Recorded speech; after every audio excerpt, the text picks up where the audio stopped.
Good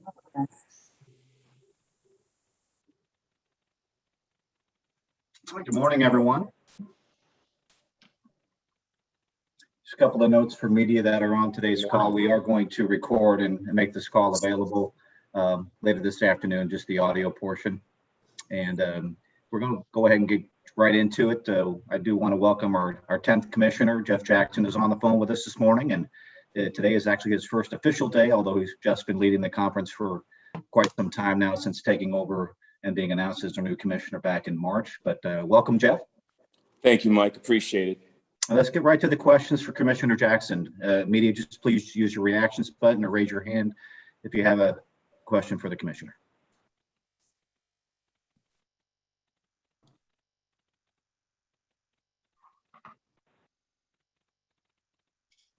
And we'll start with Paul Oren. Paul. Hey, Jeff. So obviously today's a big day with name, image, and likeness. I talked to Mark LaBarbera earlier this week about this, and he'd said that the presidents and ADs had a conversation last week at a meeting about establishing a policy. What's the movement on that? Kind of what is the Valley's take on name, image, and likeness and creating an equal playing ground where there are 10 schools spread across states that either have legislation, don't have legislation? Kind of what's the conference's role in all of this? You know, Paul, it's nice to meet you. I think the conference's role right now is to, as you mentioned, we're going to put together a little bit of a subgroup to work on this, to look at it, the pros and the cons. This is a pretty nascent industry that we're entering into. I think for anybody to come up with hard, fast rules at this time period would probably be a little bit ill-advised. I think I'm really curious to see what type of traction, what type of activity take place in this first month, how much it has an impact on our membership in the Valley. But I think right now we're still in the learning phase. I think this is something that's going to be extremely fluid.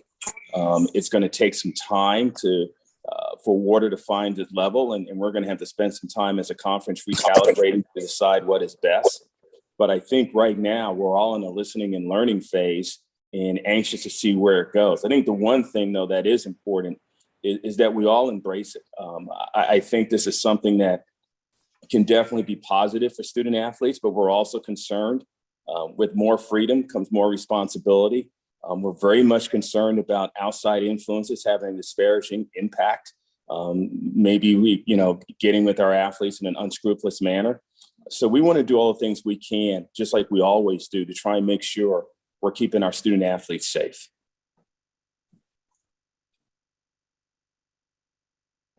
Did we lose Paul? Oh, no, I'm here. Okay. It's your first day. I'm gonna let everybody ask a question.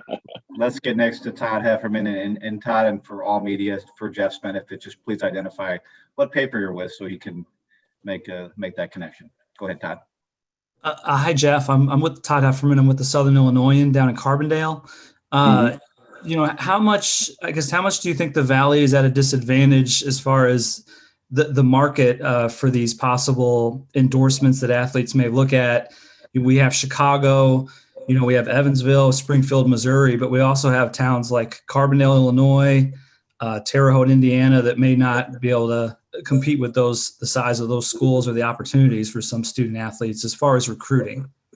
I'm not sure anybody's at a disadvantage. I think, what is going to take place is going to be very local. It's going to be very provincial in terms of what transpires in your economic footprint. I would not make the assumption that because you're in Carbondale, Illinois versus New York City or versus Los Angeles, California, that your student athletes wouldn't have the same opportunity to take advantage of NIL, simply because in a community that, say, is a little bit smaller, you're the big fish. There may be a lot more interest in your student athletes versus a student athlete playing in Los Angeles, California. There's several pro franchises that, probably take the lion's share of what would take place from a media promotion marketing vantage point. So again, I think it's pretty early and probably way too early to say that one market is necessarily going to have an advantage over another market when it comes to this, because I think companies, corporations going to make individual decisions in terms of how they choose to connect themselves with student athletes to promote and market their businesses. And depending on where you are, you may have an advantage or a disadvantage, but I'm not ready to say yet it's going to be based by the amount of people living in the community that you happen to reside in. And I understand this is your first day, but what's at the top of your agenda for the Valley as far as new things or just maintaining what we have here?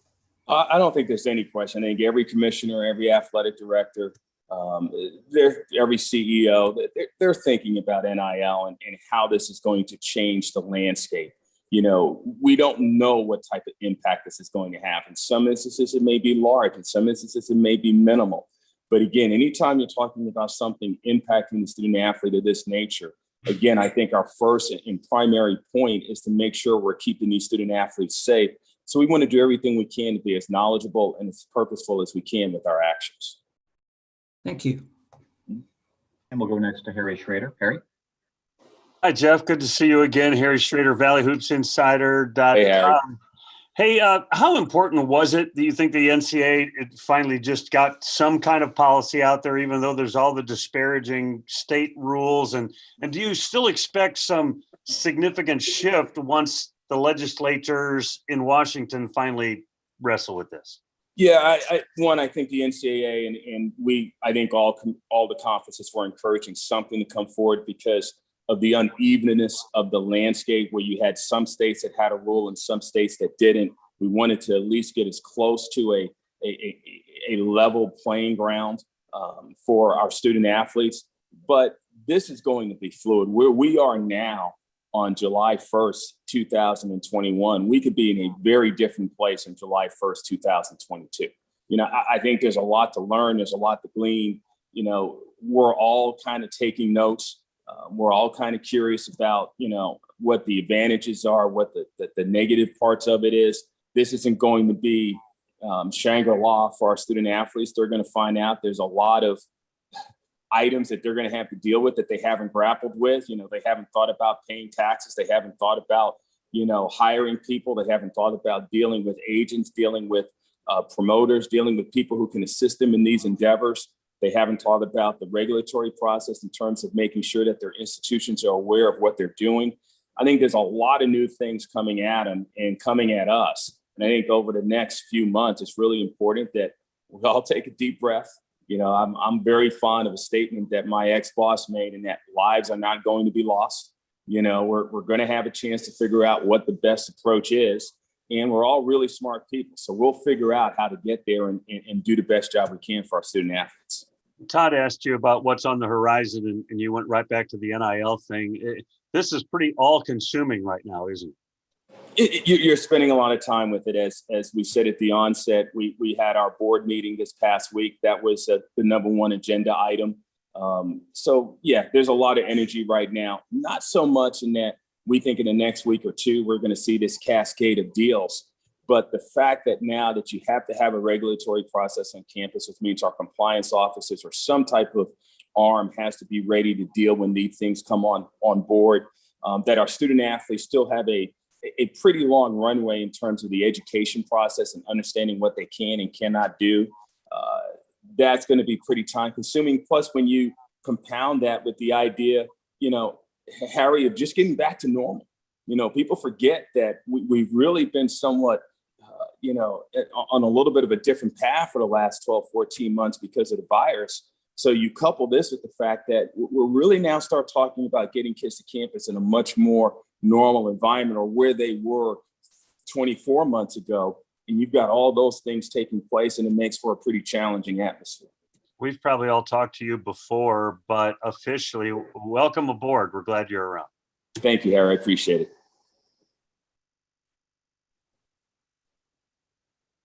And we'll go to Lindsey Wilhelm. Lindsey.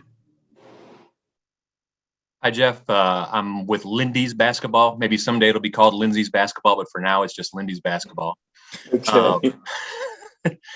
The general perception is that when I went to Illinois State 100 years ago, the Valley was a huge player. There were multiple teams going to the tournament every year. There was way before Ken Palms and all these things. Anyway, the perception is that the Valley is up again and surging and rising. And I'm curious, what, if any, possible, do you agree? I'm hoping you do, or presuming you do. And B, what strategies are there to take advantage of the Valley's kind of rise here at this time? Well, I wholeheartedly agree. I think one of the exciting things for me is the fact that in women's and men's basketball, last season was an absolute success with multiple bids on both sides of the ledger. I think we're going to do everything. I think we're open to every idea and every concept. We want to do the best job we can of creating the type of synergy and the type of energy that we've seen in Arch Madness. We want to do everything we can to take advantage of our linear opportunities, take advantage of our digital opportunities when it comes to broadcasts. We want to make sure we're doing everything we can to promote our institutions, to create an opportunity for our schools to recruit more fervently. I don't think you can look at one item and feel, hopefully, as you get to know what we're trying to accomplish in the Valley office, that we're not looking at that item and determining a way to make it better to help assist our institutions.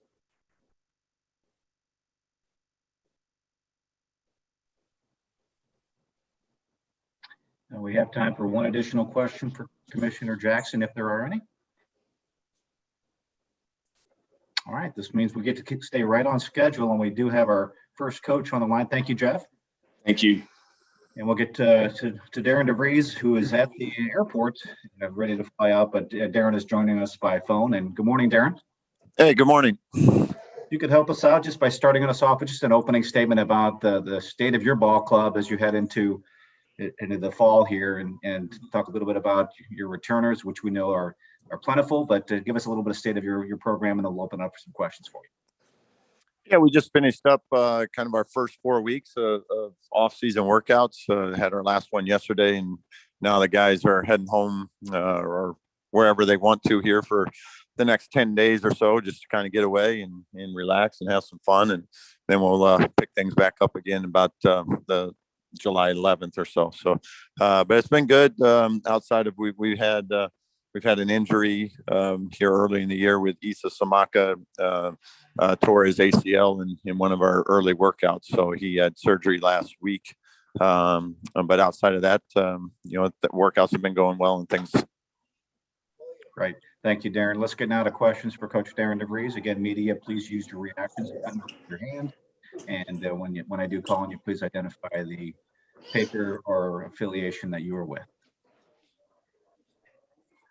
And we'll go first to Paul Oren. Paul. I had to unmute myself. Coach, Paul Oren, Northwest Indiana Times, Drake South, I think. Just to get all these guys back, the region guys, to run it back one more time. Was it an easy sell? Did they come to you and say, hey, we're doing this? Was it, I mean, how did that work with a lot of these older guys? Yeah, we had actually discussed it several times during the year last year. Just kind of had an open dialogue about it and what they were thinking and where they were at with things. And they were all pretty adamant about coming back, and several of them are finishing up their master's degrees, so that made it was something that was important to them, and another reason for them to want to stay to play another year. So we're certainly excited, glad to have them all back, and it should be fun to have that chemistry back again. And obviously it's a new season, you're starting back over again, and it doesn't just happen, but certainly glad to have this group of guys back together. And I want to pivot to a different kind of question. When you played at Northern Iowa, how much money do you think you could have gotten for an autograph? I would have gone broke. I don't think there would have been anybody signing up for my autograph. Okay, thank you. Let's go next to Harry Schrader. Harry. Good morning, Darren. Here, Harry Schrader, Valley Hoops Insider.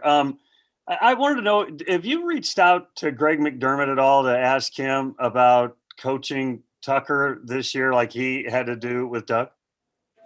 We had actually talked during their recruiting process, about some of the things that, I got to see a lot of it firsthand. So, it's easy for me to kind of see how that interaction went.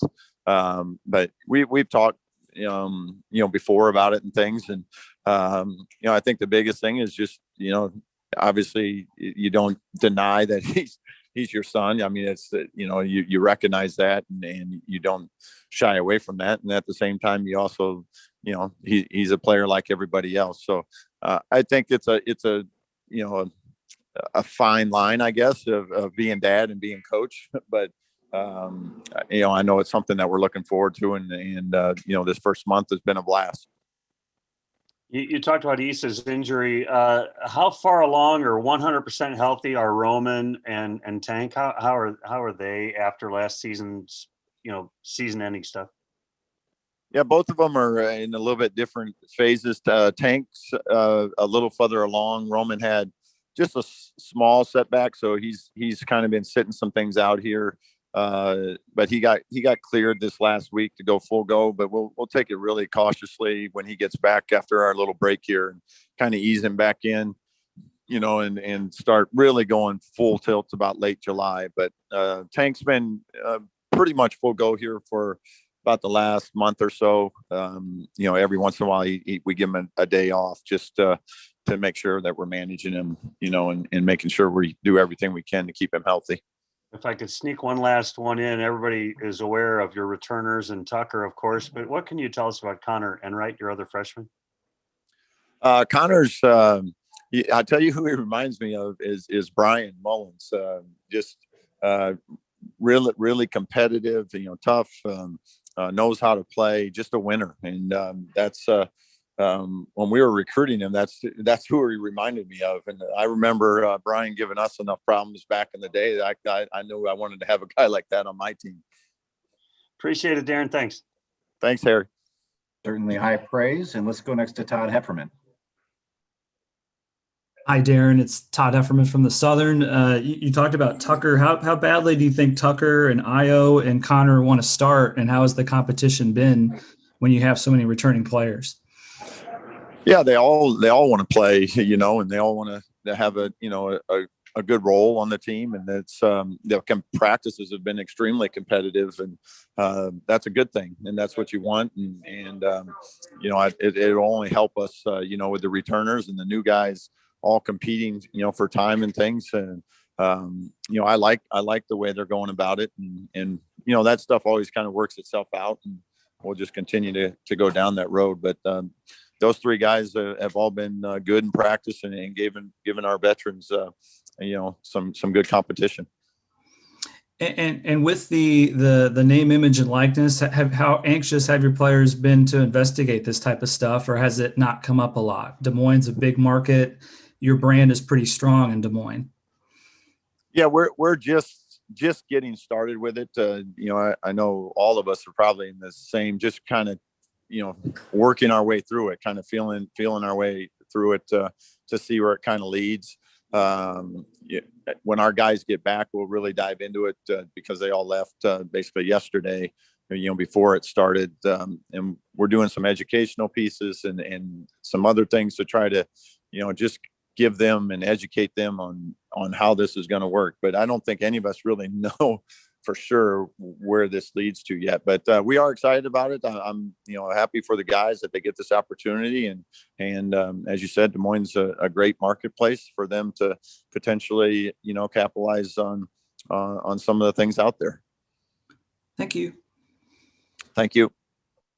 Let's go next to Lindsey Wilhelm. Hi, Coach. Lindsey Wilhelm with Lindy's Basketball. Dads can be all over the map when it comes to their children. They can either be praising them to the heavens or not wanting to give them a quarter at any time. I'm kind of curious where you stand on that whole praise spectrum, and if you don't mind bragging on your son a little bit and his skills and his abilities. Yeah, I try to just kind of be who I am with the rest of the team and approach it the same way, and when he deserves some praise, we give him some praise. And when he needs some correction, we do that as well. So, we've always had a great relationship, and I think we both understand kind of the dynamic of being coach and dad at the same time. And but at the end of the day, it's still basketball and playing and competing, and I think as long as we continue to approach it right, we'll have a lot of fun here, through the course of this. Just get to experience it every day. But excited to have him a part of it all. And I know the guys really enjoy having him around because he's been around the program here for now, a few years, and they've gotten to see him locally playing and things like that. So certainly has some already kind of built-in relationships, if you will, for a freshman coming in. It's your job, regardless of player, to kind of start projecting them, whether it be 8th grade, freshman, sophomore, how they might play or whether they could play at whatever level you're coaching at a given time. At what point in his development did you look at him and go, this young man might be a Division I player that I might get to coach someday? Yeah, it's I'm probably on the opposite side of most dad spectrums. I've always kind of been like, I don't know if he's good enough, type deal. And I've had a few guys in the profession are like, you're an idiot. About his junior year, probably his junior basketball season, when it was, that season was when I probably recognized those other guys were right. That he can play at some level and things, and so it's just been fun. I'm excited to see how he does, and I know he's excited to be here at Drake, and this first month has been everything we thought it would be to this point. And then one last one real quick, if I may. Obviously it's July 1, we're 4 months away from really things happening. What, if you have a few question marks, a few things you would like to see sorted out and settled over the next 4 months, what would those be? Yeah, I think with losing Issa, our 5 spot and how we're going to, play, from there, some of the new guys and their roles, those would be kind of the 2 big things on how that, shakes out here over the next, 4 months, as you mentioned. But, it's a long time from now. So it's, like I said, it always kind of works itself out. But we also know that we got to do some planning to have different scenarios on different lineups and things like that we could potentially use. So, but it's fun. It's a fun process, and obviously just getting started here with this team, and excited to see where we can take this team to. Thank you. Thank you. Coach, that was your final question. And I understand today's the first day of a vacation, so thank you for taking some time with us this morning. No problem. Happy 4th, everybody. All right. Thanks, Darren. We'll see you. Bye-bye. Right. Thank you.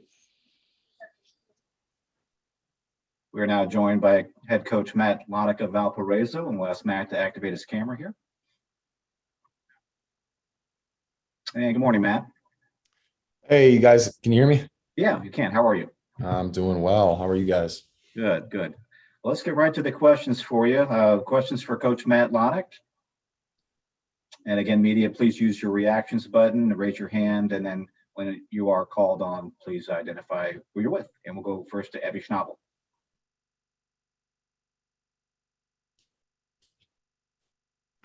I'm back in the office, so I forgot I have to unmute. Hey, Coach, Abby Schnabel with the Wisconsin State Journal. I am curious about what you're doing so well and what you're doing on the recruiting front to really hone in on these former Wisconsin guys. You've got 3 now. I know you can only talk about the 2 until King signs his letter of intent, but what do you think is working so well on the recruiting front that you're able to get these guys? I think everyone we recruit, we try to take an honest approach. For me, I'm a pretty relational guy. I try to be upfront with people about, the situation that they're walking into. And I do think we have, a pretty unique place. And I think that there's a lot of pressure in college basketball to win. And one of the things that I really enjoy about, Valparaiso is I think, in a lot of ways, yes, there's pressure to win here, no doubt about it. We have to win. But at the same time, I think, we still, in a lot of ways, operate, with people first, and we try to do that and take that motto. And everyone preaches, a family atmosphere. We try to live it, and I think we've done a pretty good job of it. And especially people that are coming around for the second time, I think they appreciate that environment a lot. And then what about these guys really intrigued you that you wanted them to come to your team? Well, first, with Trevor, coming, look, we'd lost, Daniel Sack, who started a bunch of games for us at the point. And, we needed to add some experience at that point guard position. And, one of the things that, stuck out with Trevor is, he played meaningful minutes, hit big shots in a lot of big games at a pretty high level. And, I think he was looking for a little bit more of an expanded role and, something that we could offer him. And I think he, in a lot of ways, is a valley guard. He's big, he's physical, and he shoots the heck out of it. And I think that fits really well for us. And then, I know you're not asking specifically about, but we added Thomas Kippier, who we thought, started a lot of games at Michigan State and thought, and again, looking for more of an expanded role. And thought he could, really add some depth there. And then when we had Joe Hedstrom, someone that we had, recruited pretty heavily out of high school, come available, gave us some depth on the interior. And, our programs used to having really big players, and we haven't had one for a couple of years, someone that could really protect the rim. We thought Joe just needed a fresh chance. And he's done a great job for us so far here. And we're looking forward to and I know he's looking forward to just the opportunity to show what he can do. Thanks, Coach. Yep, no problem. And next question will come from Harry Schrader. Good morning, Matt. Harry Schrader, Valley Hoops Insider. Sheldon Edwards had some just amazing performances for you guys, and you don't want to project too much, but how do you see his spot and place this coming year? Harry, we'll maybe try to get that muted. I don't know what that is. Yeah. Just wind. Mike, can you do that on your end or no? I don't think it's. Oh, you can't hear it? No, I hear it. It's not me. I don't know who it is. No, it's an individual called Blake Sandlin. Blake, if you could mute your phone, please. All right.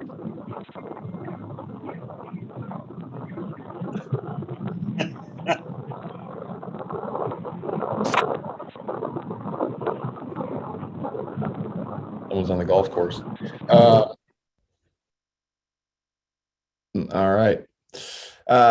Look, Sheldon's been had a fantastic freshman year. I really do believe that. And I highlighted him a little bit yesterday. We met as a team, and one of the things that I thought was really special about Sheldon was, he came into practice and was absolutely unstoppable at preseason practice. I mean, he was making shots all over the court, and we started him the first game he ever had a college game, first two, and he played. And I think he would tell you this. He didn't play very well. Shot a lot of bad shots. Percentages were really low. Dug himself into an extreme hole.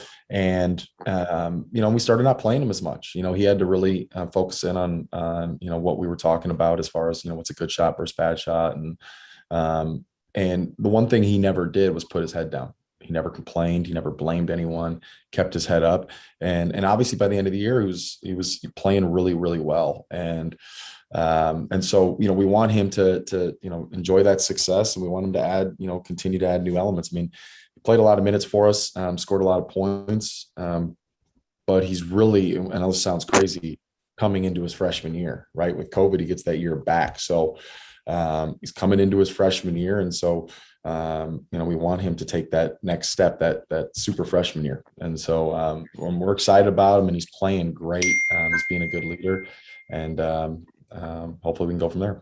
You talked about some of those guys, Hedstrom and others, that are giving you depth or whatever inside. How does that move Cricky around? Where does that move him, and what do you expect from him this year? I expect Ben to be fantastic. We're going to play. We'll probably play a little bit bigger than we have. We'll play. We anticipate playing. Having two big guys in the lineup a lot, and so Ben's pretty versatile for his size. He's shooting the ball fantastic, and we expect big things from him. And he's putting in a lot of work right now. Appreciate it, Matt. Thanks. Yep. And let's go to Paul Oren. Are you allowed to talk about your latest addition to the team? No, not yet. Unfortunate for you, huh, P.O.? That's frustrating.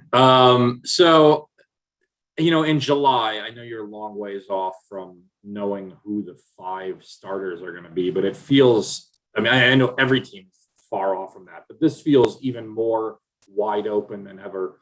Has the competition for that began in your eyes already? Obviously you got 16, potentially 17 guys on the roster. Rotation is not going to be that many. How important are these months right now to shake that out by November? I think, we talk a lot about, being diligent to your craft, diligent to, and holding yourself accountable to the work that it takes. So right now in the summer, you're allowed 8 hours for 8 weeks. So we use 4 of those on the court and then 4 is strength and conditioning. And so there's a lot of hours left in those days. And these guys, have been challenged, to continue to hone their craft. And the expectation, for certain things is, right, can you make a shot? Right? Can you make a shot? If you're open, especially in our league, you've got to be able to make shots. Can you make a shot? Well, yeah, if you will be able to make a shot if you, get in the gym and you work on it. And, the next thing is, can I, once my shot's taken away, can I straight line drive? Can I play off of 2 feet?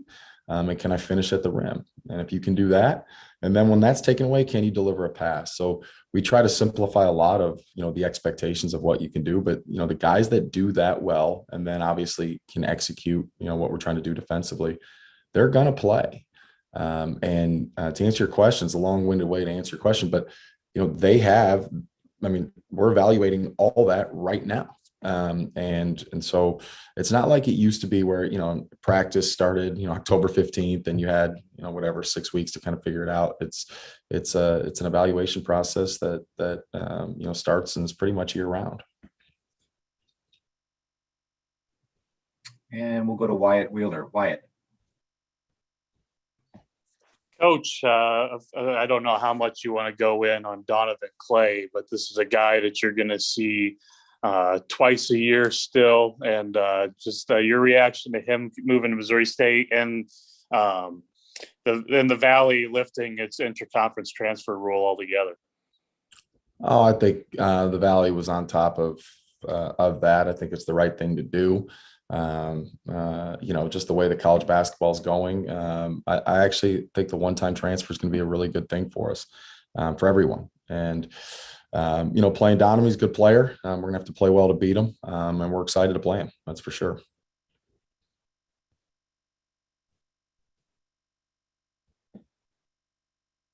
We do have time for one additional question for Coach Loddick, and we'll go back to Wyatt. That was an accident. Sorry. We'll go back to Paul then. Paul. Matt, obviously, you bring in all these different guys, freshmen from all over the place, transfer from all over the place. They've all got here in the last couple of days, weeks. Just how exciting is it to kind of put all the ingredients on the table? You've met each of these guys individually, but now, how do Sheldon and Keandre get along? How does Trevor and Ben get along? And how fun is that at this time to watch everything kind of gel together? I love it. I love coaching them. I think, again, when you get some of the guys that we've gotten, right, when you talk about Kippier, coming from Winona State, you got, Trevor and Joe coming from Wisconsin, you got Thomas coming from Michigan State, and there's some others in there. But, I think that a lot of our, the generation that we're coaching, right, there's that fear of missing out, right? Am I missing out on something else? Am I missing out on something else? It's like a, well-documented thing. I think, these guys have done other things and now they're here and they're like, this is where I want to be. And that's a lot of fun to coach. And, what else is a really fun to see? And, I'm not experiencing it, but, these guys, when they're done, right, they go hang out, they watch NBA basketball. A lot of them go golf together. Their experience, our town in Valparaiso, there's not this, fear of oh, what else is out there? They are right in the moment right now. And that's really cool to see. And so that's been fun to coach. It's fun to be around, and, it's a fun time of the year, the whole goal of, just getting better every single day. And our guys are really buying into that. So, we're off right now to expand on it even, Paul. We're off right now. And I got 4 or 5 guys in the gym right now shooting just because they want to get better and they like each other. That's a lot of fun to be around. Thank you. Yep. And Matt, that was your final question. Thanks for carving out some time with us this morning. Appreciate it. All right. You guys have a great fourth, man. It's good to see everyone. All right. Thanks, Matt. We'll see you. Bye-bye. And we are joined by head coach Brian Wardle of Bradley. And we'll ask Brian to activate his video here.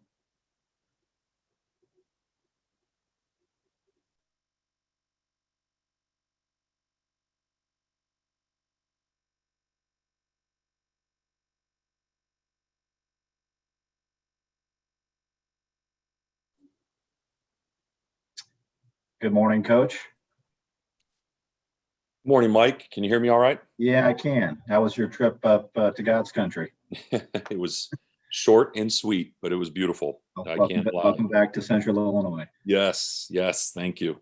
All right, we're going to go ahead and get right to the questions for you. So again, media, just raise your hand or indicate that you have a question for Coach Wardle, and then we'll call on you and, of course, identify your affiliation if you could. And we'll go first to Paul Oren. Paul. Hey, Brian. Hey, Paul. I say this as somebody who grew up in Milwaukee, watched Marquette, knew you were a big star. How much money could you have gotten for an autograph on Water Street after a game? I mean, you are uniquely positioned as, again, one of the guys that has, had a great college career and the coach in this league. Like, what could you have gotten out of this, and how do you think this will impact kind of maybe your guys? It's funny, Paul, you're the first one to ask me that specifically, especially Water Street. I can tell you've been there in Milwaukee maybe a few times. I don't know. There's so much unknown right now. I was on the radio this morning here in Peoria. I think, things always go in cycles, and I don't know how this one's going to play out. I'm happy for our student athletes to have the opportunity to do this, to capitalize on some things. I think it's a good time to do it and see what happens. But I don't know how this is all going to play out. I don't know how much money I would have made. I know this, I always wanted to give private lessons, and this is in the 90s, and I couldn't do it, and I always had people asking me, hey, can you give my kid a lesson up? You could probably get paid $40 an hour to give private basketball lessons, and I couldn't do anything. So at least it gives these young men and women opportunities to maybe look into some areas to make some money on the side, which is, hopefully can be a positive for the sport, but time will tell. Thank you. Thanks. And we'll go to Todd Hefferman. Hi, Brian. How is Ari Boya coming along? Has he been cleared practicing? How is he coming along? Yeah, it looks good. He's been practicing. He's been cleared. I'm just going to be real smart. I've talked to a bunch of head coaches that have had big 7-footers like him and maybe had some foot and ankle problems. And he's just going 2 days on, and he's always taking a third day off. So he'll never go 3 days in a row, probably the rest of his career for me. But he's been good. He's starting to get his timing back, his rhythm back. And it's been great to see him out there. He just adds such a big presence to us in so many areas. And it's fun to see him out there now. And we just got to try to keep him healthy and keep him strong. And have you been able to work out with Mullah? And what kind of player is he? What's the best thing he does? Yeah, Mullah is he's a talented player. He's better off the dribble than I thought. He's been shooting it well. Great young man. I mean, very mature, I should say, man. I feel like I'm talking to a grown adult when I talk to him, and I think he's got a bright future ahead of him. He's just trying to get stronger. He's got to get stronger. He's been living in the weight room, and it's just great to have summer going. I'm sure all the coaches are going to say that, just to build that camaraderie, build that toughness, and get people in that routine and schedule and really, kind of see what they're made of. At least that's our summer. Our summer's has always been a kind of a tough, mentally and physically challenging. And I love to see how our guys react to it and how we can fight through it. And I know it's early, but how different do you think your team is going to look? What are people going to notice about your team this season? We're long and tall. We're big.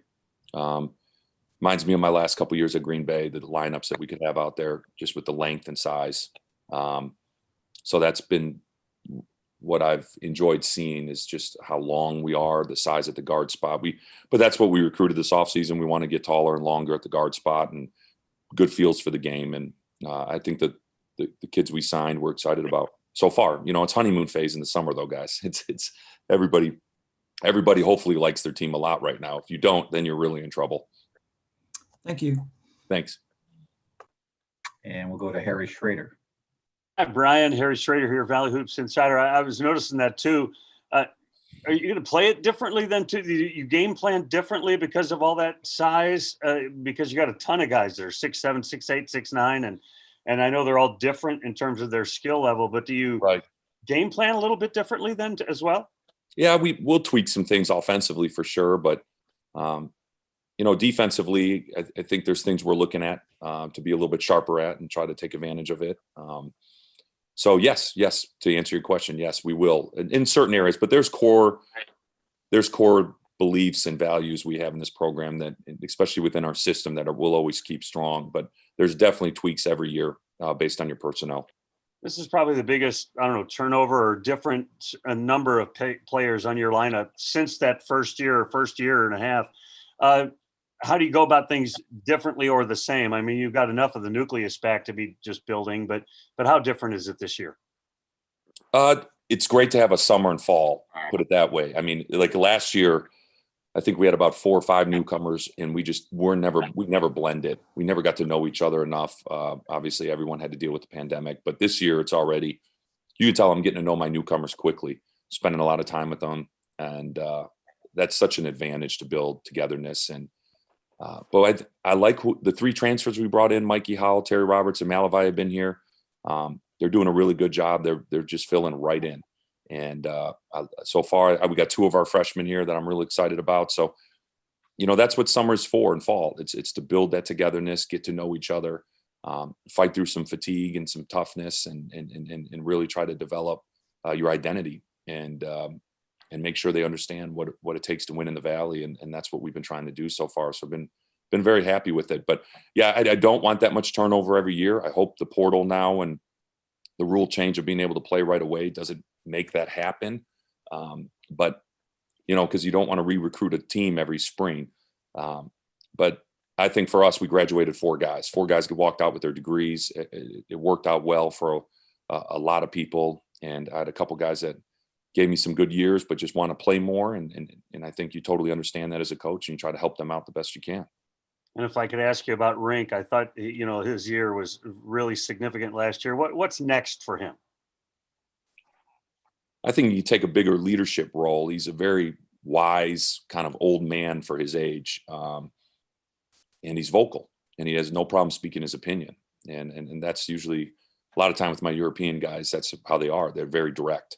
They don't sugarcoat. They don't kind of, say one thing and mean another. They go right. They talk right to you directly, which I love. And so Rink's that way, but I think he can take a big step there. Defending, just guarding the dribble better, moving his feet a little bit better. He's going to probably be in even better shape now. He's playing with his national team right now in Netherlands. So he's getting great experience there playing pros and older guys. And I think when we get him back here in a few weeks, it'll be fun to see how he looks. Thanks, Brian. Thank you. Let's go next to Larry Larson. Good morning, Larry. Morning, everybody. Morning, Brian. What's up, Larry? How you doing? Not too bad. Good to see you. You too. First thing I wanted to ask you about is Ville Tavanainen. Is he playing for Finland's national team right now? Yes, he is. He'll be in Japan with them. Cool. How much of a good experience do you think that'll be for him?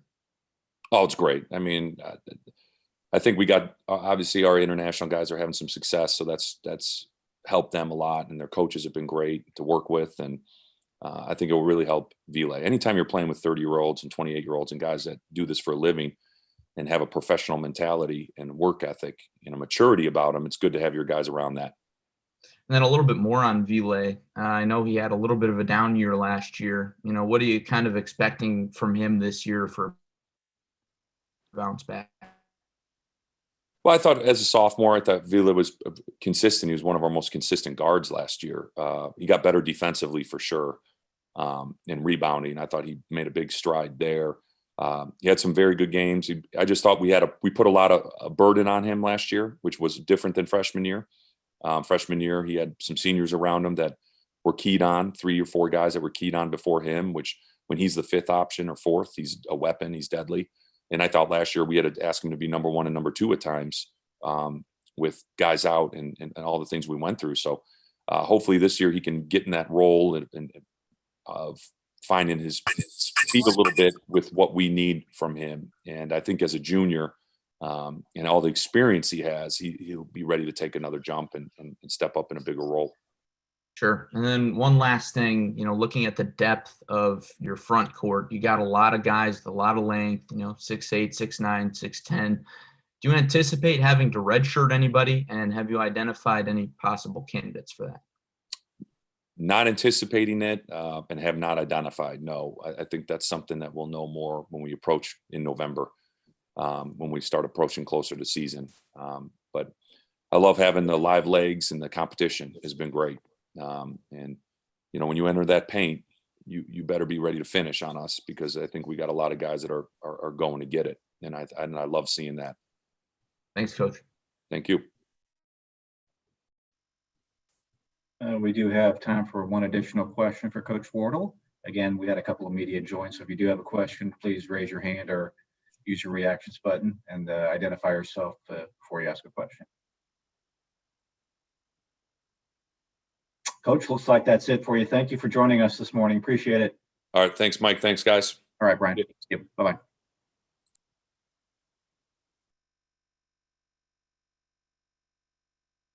And we are just a minute or so ahead of schedule, but we do have Coach Drew Valentine of Loyola on the line with us. We'll ask Drew to activate his camera. Morning, Coach. Morning. How's everybody doing? Good. An official welcome to your first conference call with the media. Glad to have you on board. Of course, you've been with the program for quite some time, but welcome. I appreciate it. It's great to finally be on. Some of the time I'd be sitting to the side when Porter would be doing these, so it's fun to finally be the guy on camera, I guess. Well, thank you, Coach. Let's go ahead and get right to the questions for you. Again, media, just use your reactions button if you have a question for the coach, and then we'll identify yourself as you have that question. We'll go first to Paul Oren. Paul. I guess I'm winning the Jeopardy buzzer here today. Coach, first, welcome. Good to see you. I've been asking everybody this because I just think it's a fascinating question. When you played, how much money do you think you're getting for an autograph when you were at Oakland? Well, Paul, you've seen me play, so I'd probably be getting about $0 for my autograph. But it's such a great opportunity for our players and our university and just all the student athletes, to be able to take advantage of the opportunities that they have. So, but as far as me, I don't know how much money I would have been making in this day and age. You're such in an interesting spot because you're in the third largest media market in the country, yet you have the Chicago Bulls right there. You've got Illinois that's kind of, there. Notre Dame's not far away. And I know Todd asked us earlier about like Carbondale is like, it's like the only show in town there. Is there a competition, I guess, with an advantage to being in the third largest media market from some of this, but also that might be just a lot of people trying to sit at the table there? Well, you can look at it a ton of different ways, right? Like, you guys have all been in Chicago before, right? And there's so many good restaurants, right? And so many good restaurants that do well, right? So I look at it from that perspective. Like, there's so many different, ways that our student athletes, can, take advantage of this and be given opportunities through the NIL stuff. So, but our guys have been contacted by people and are still kind of working out exactly how they're going to do it. We've probably had 5 or 6 guys trying to figure out. And this afternoon we have a brand marketing specialist that's coming in to sit down with our guys and talk with them about that. So really trying to figure out exactly what they want to do, with their brand, trying to align with brands that have similar values to whatever brand that they want to start portraying for themselves. And I think I'm in a unique situation myself because my brother's a Chicago Bull here in the city, right? So and he's got different marketing deals, whether it's with AT&T or Chick-fil-A. Those are probably the biggest two, Nike. So I've got a lot of experience. And my brother came in last week and actually did kind of like a sit down with the guys, and kind of talk to them about it. So trying to be on top of it, trying to use the contacts that we have and trying to use like the people in the city that want to support our student athletes. Let's go next to Coach Savosik. Rich? Hey, Coach Valentine, Rich Savosik. Hey, I got a quick question for you. So your dad, who's a terrific high school coach back in Michigan, when you took the job, what kind of advice did he give you? Yeah, I think, I think he, kind of gave similar advice to what a lot of people said. Be yourself. What you've done in your life has kind of led to this journey and led to this job. And then I think one thing that he did and one thing that, I'm going to continue to try to do is make it all about the players. The players are who we do this for. The players are who we want to see succeed. The players are who we want to help live out their dreams. And so my dad was able to help so many young men, kind of be, first generation people going to college and first generation people to, kind of like take care of their families. And so that's something that I aspire to be like how my dad was. And so I want to continue to, add my touch, my twist on this program and yet at the same time, making it all about the players at the same time. And Coach, I wish you the best of luck. Look forward to seeing you this year. Appreciate it, Rich. Thank you. We'll go next to Todd Golden. Todd. Welcome to the league, Drew. Todd. I want to get back to NIL for a second. Right now, it's all kind of exciting, and the possibilities are all out there for the athletes to take advantage of if they choose to do so. But eventually, this is going to take a shape and a form, and there's going to be a more formalized version of NIL at some point. From the coach's perspective, what shape do you want NIL to take so that you can have a good grasp of it, so that the league can have a good grasp of it? How do you want this to look in about a year when, you get third-party vendors involved and rules are made? Where do you want to see this go? Yeah, I think the first kind of thing is kind of figuring out exactly what's the cap on the money that people can make, or if there's even one at all. I think we're all just trying to figure that all out. I saw the Miami quarterback De'Aaron King. I saw he signed like a $20,000 dollar deal with a t-shirt company down there in Miami. So, and then I saw like the Cavender twins from Fresno State, they signed a phone deal with Boost Mobile. So kind of just figuring out, that cap, or if there's not going to be one.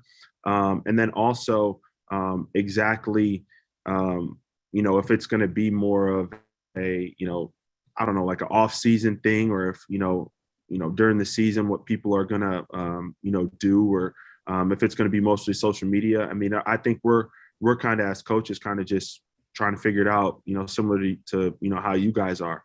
And so I guess I'm still trying to figure it out, but I guess in the following year, I just want to figure out what guidelines that we need to follow. Obviously, like, I think the main one that we have to understand and that has to get out to, even like recruits or our current players understand it now, but the school isn't the one that is, paying you guys, right? It's through a third party. And I think that's been kind of a sort of a little bit of a misconception, through the NIL. So just continuing to, educate them and talk about, building their brands. On another topic, it's been a year of flux at every school with transfers and all of that. I know you obviously have a good conception of your own team, but how much have you paid attention to the rest of the league through the course of this? Of course, a lot of recruiting lines cross, but it is a dizzying thing compared to years past, where most teams would have their rosters relatively close to finalized by now. How difficult or easy is it to follow along and figure out what your competitors are doing? Well, I think, you got to stay in tune with what's going on. Obviously got a lot of friends in the league, and people that, other coaches in the league that we communicate with, and like you said, cross paths. So, I mean, I've been trying to stay afloat and stay on top of, every transfer if I could, whether it's, the COVID guys that are, taking advantage of the year coming back, or whether it's people leaving the program, or whether it's the people coming in. So definitely try to stay in tune with the league, try to see, who's going where. And I think, as a competitor, you definitely gotta follow everybody and see what everybody else is doing, as well as, the whole landscape, I guess you could say, of college basketball as well. That's all I got. Thank you. Thank you. Appreciate it. All right, let's go to Lou. Hi, Coach. Wanted to talk to you a little bit today about Cameron Krutwig and his recent signing. He announced to go to Belgium. What was your reaction, and did you offer him any advice during his process? For sure. Really excited for Krut. I mean, it's a lifelong dream for him to play professionally, and the fact that he was able to make that happen. There's been so many, odds stacked up against him, and people that have, said he wouldn't be capable to do some, accomplish that, playing professionally, especially in a, high level Euro Cup team that he's, playing in. I was kind of hoping that he would, give the stateside thing a try and kind of figure that out. But really happy for Krut. He's been coming up and working out and playing with our guys this summer. He's in phenomenal shape. He's starting to shoot it a little better.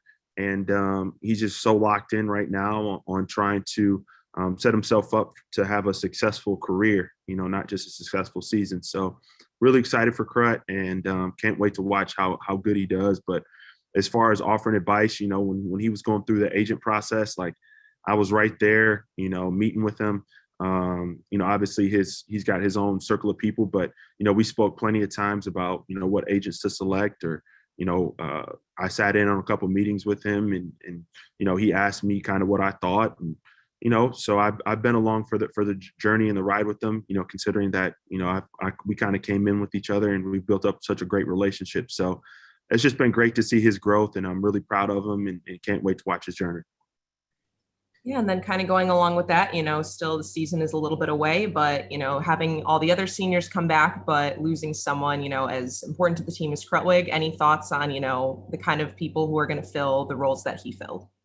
Yeah, I mean, I think it's hard to step in those shoes, right? I mean, he's, in the Mount Rushmore of Loyola basketball. I mean, he's, I know that it was talked about, the last half of the season, almost every game you see on TV, the four guys, 1,500 points, 800 rebounds, 300 assists, between him, Hersey, Larry Bird, and McDermott. And so, I think he's just done so much for our program that it's going to be hard for just one person or to ask one individual to step in and be a player of the year, a 4-time all-league player, and, an AP All-American. It's hard to ask, one person to do that. But I think, we've signed a grad transfer, Chris Knight from Dartmouth. That's been an all Ivy League player 3 different times, who's, scored a lot of points and played in a lot of big games. And, he's ready to take the next step, inside. And then I think, our big fella, Jacob Hudson, I think he showed down the stretch last year, in the last 2 conference games, conference tournament, and as well as the NCAA tournament, that he's got potential to be a pretty good player in this league. And then, Tom Welch was one of the, I think top 5 or 6 guys in field goal percentage in the Missouri Valley Conference last year. And, really took advantage of the minutes that he was given last year, whether it was, at the 4, at the 5. And so I think you'll see a mix or, a dose of all 3 of those guys. And they've all had really good, starts to the summer so far. We're, about halfway through our 4th week now. So really pleased with them and excited for them to try to live up to some of the expectations that Krut left. Thank you, Coach. Best of luck to you. Thank you, Lou. Appreciate it. And next to Harry Schrader. Harry. Thought you were going to Todd next. Hi, Drew. Good to see you. What's up, Harry? Hey, I wanted to ask you about Anderson. He's kind of a guy that, had high ratings in high school, went to Indiana, ended up with you guys, played a little bit earlier, but didn't play late. What do you expect from him this year? I expect him to, continue on kind of the growth trajectory that, he's been on. I think, COVID kind of hit everybody kind of differently, right? That 4 month or 5 month stretch, however long it was before, you kind of went from the end of the season until we were able to get back on campus. And, Demezy left Indiana at, 225, 230 pounds. And when he finally got to campus, he was only 190 pounds. So he had lost, almost, 35, 40 pounds. And with the veteran group that we had last year, the experience that we had, especially, here, Lucas, those guys, Tate, coming back, the plan for him all along was to, get his body back in shape, was for him to, learn the system, get his skills together, and before he tried to make an impact. And so that was kind of, our plan all along with him. So as, they were allowed to, given that last year and given a blanket waiver, we sat down and met with them. And, at that point, he probably put about 20 pounds. He was about 210 back on. But he was still a little bit of a ways away because, he hadn't, been mentally as, he'd been on the scout team and, hadn't been as locked in with what we were doing. So we just treated last year like a developmental year with him. He spent a lot of time with our assistant coaches, myself and, Coach Kimbrough and the guys that were here, Coach Gordon, refining his skills, understanding the offense, understanding the defense. And, now he's, this summer, I think he's all the way back up to 225, 230. He's right in that range. So he's a very good shooter. He's a very good on-ball defender. But he's got some things that he still has to improve upon. And with the group that we have coming back, I want him to, be competitive and he's obviously got the ability, to help our team and help our depth and make an impact, especially losing a guy like Cooper Kafis that was kind of that shooter that came in off the bench for us. So, just looking for him to continue his growth trajectory. He's so bought in. He's such a great culture kid. He believes in what we do here.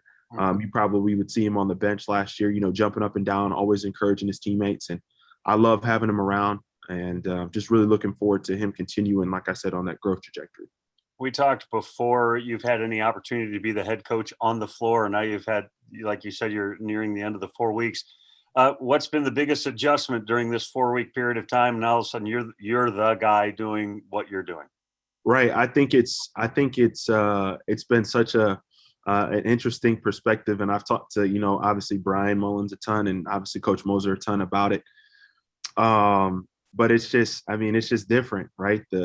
You're constantly overthinking, and questioning whether you're, doing the right things or not. So again, people always talk about trusting your gut and be you. So that's kind of what when I get into those moments of questioning myself, that's kind of what I fall back to and trust my training as an assistant. I tell my players all the time to trust their training, the work that they've done their whole lives learning the game and the work that they put in, whether it's the weight room or on the court doing skill work and individual work. So just trying to trust my training. And then also it's been interesting, like delegating, right? Like to your assistant coaches. And, we've got a couple new coaches, Amar Morgan and Sean Dwyer on staff that haven't been around before. So really leaning on, Patrick Wallace, a guy that's been here in our program before to, help them with understanding our terminology, all the culture terms that we have up on the wall and the way that we do things here. So just delegating and making sure they know exactly what I want to be taught, making sure that they know the way that we want to teach it. And then also, just being that guy. Appreciate it, Drew. Thanks. Thanks, Harry. Coach, we're at our allotted time, but we're going to squeeze in one more question from Todd Hefferman. Todd. Hi, Coach. I'm with the Southern Illinoisan down in Carbondale. I know who you are, Todd. Don't worry. Well, in a good way. In a good way. Well, I'll just keep it to one question, Coach. Just compliance-wise, with the name, image, and likeness, how concerned are you that this may become a problem? These kids have to self-report, or your department has to have somebody that will monitor this type of stuff. How worried are you that this could become a problem compliance-wise? I think there's a worry all the time with compliance, with making sure that guys are, taking care of, asking 18 to 22-year-olds to take care of their business, and do it responsibly at all times. But I think that's, where you got to do the right things as far as, the research and the vetting guys before you bring them into your program, as far as, the culture piece and making sure that you got the right people around. And then also being open with communication. I mean, like I said, there's been, 5 or 6 guys that, we kind of spoke to them before, midnight hit last night. And we're like, yo, if anything comes your way, just like how we would with agents, if anything comes your way, let us know. We'll figure it out. Exactly. We want to make sure that you're taken care of. We're not trying to, mess up your money or anything like that, but, just communicate, be open. And, that's where the relationship piece with your players come in, that they trust you and they trust, that the information you're giving them is beneficial towards them and is going to help them out. So just been trying to make sure that we've, continuing to bring the right people in here, and then, continuing that open communication. But yeah, Todd, to answer your question, completely, I am a little worried about it, but we got to just continue to try to do what we can do to make sure that we're, following all the rules exactly the way that they need to be followed. Thank you. Coach, and this does wrap up your session. Appreciate you carving out some time with us this morning. Have a great holiday weekend. Thanks, Mike. All right. Thanks, Drew. Be joined momentarily by Coach Dan Muller of Illinois State. And there he is. Dan. Here I am. Hey, guys. How are you? Good. How's the sound? Is it loud? Let's get right to the questions for you. Questions for Dan Muller. Again, media, please use your reactions button or raise your hand, and we'll get go first to Jake Summersheim. Jake. Dan, first, how are you guys planning on going ahead with the NIL with your players? How are you guys, informing them about what they can do? Yeah, I think we're all going to figure this out as it goes, Jake. We're definitely going to talk to our team about it, inform them of what they're allowed to do, encourage them, support them in any way that we can. But I think some of it's going to have to be kind of wait and see. So it's going to be evolving. We got to be able to adapt as coaches. But the biggest thing we want our student athletes to know is we support their new rights. And we will be limited as coaches, from what I understand, what we're allowed to do to help them with things. So the most important thing we can do is educate them and support them. All right, we'll go to Jim Benson. Hey, Dan, when you think back when you were a player in the 90s, obviously you guys had some great teams. How much money you think you guys could have made off having NIL rights? Probably a couple free meals at the pub. Jim, I think when you're in coaching, you have a little bit less of that mindset than when you're not in coaching. If you're not coaching, you're all about, I coulda, shoulda, woulda. And when you're in coaching, some of you is like, hey man, these guys get a lot, and you're appreciative of those things. So times are changing. I'm cool with it. I'm sure we could have made some money back then. It's fine that we didn't. We were well taken care of. But it will be interesting to see what happens. I've talked with Kyle, our AD, about it, kind of what we expect. But like I said, the biggest thing is we want to help our guys in any way we can. And I don't even know what that means right now. Right now it's educating them and helping them. But if there's new things that pop up across the country, hey, let's try to help them with that. That's what we're going to do.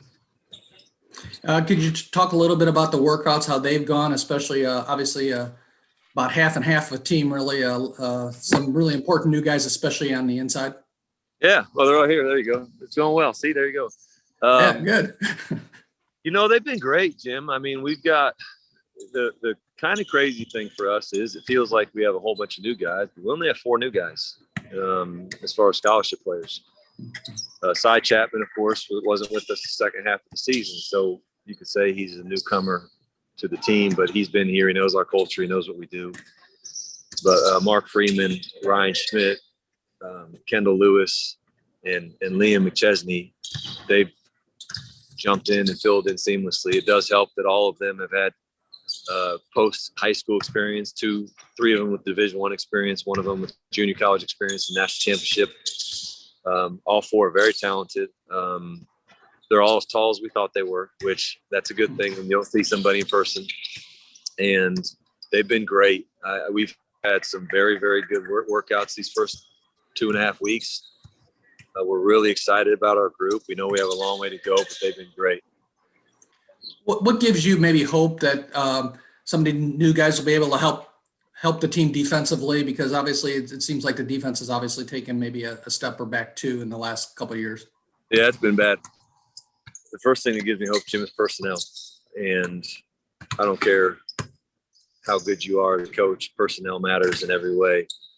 We have brought in some high-level defenders, particularly in Kendall Lewis and Mark Freeman. Those two guys have a chance to be special defensively.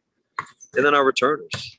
You get a bunch of freshmen, and Howard and Iman and even Austin in their second year. They're just improved in every way. Josiah in their system. Of course, Antonio and Adu and those guys. So in this league, you don't win unless you guard, unless you're really special offensively. And we've had a couple teams like that in my 9 years, but really once Creighton left, and I know Loyola has been really good offensively, but you gotta guard if you want to win the tournament, especially. And so we'll emphasize it. We'll talk about it, but our personnel, I think, is going to give us a huge boost in our ability to be good defensively. And, last question. What is the status of Antonio now? Has he done anything as far as the NBA? Yeah, he hasn't done anything yet. The status as of right now is we're expecting him back. I mean, that's what he's told us, but nothing is official.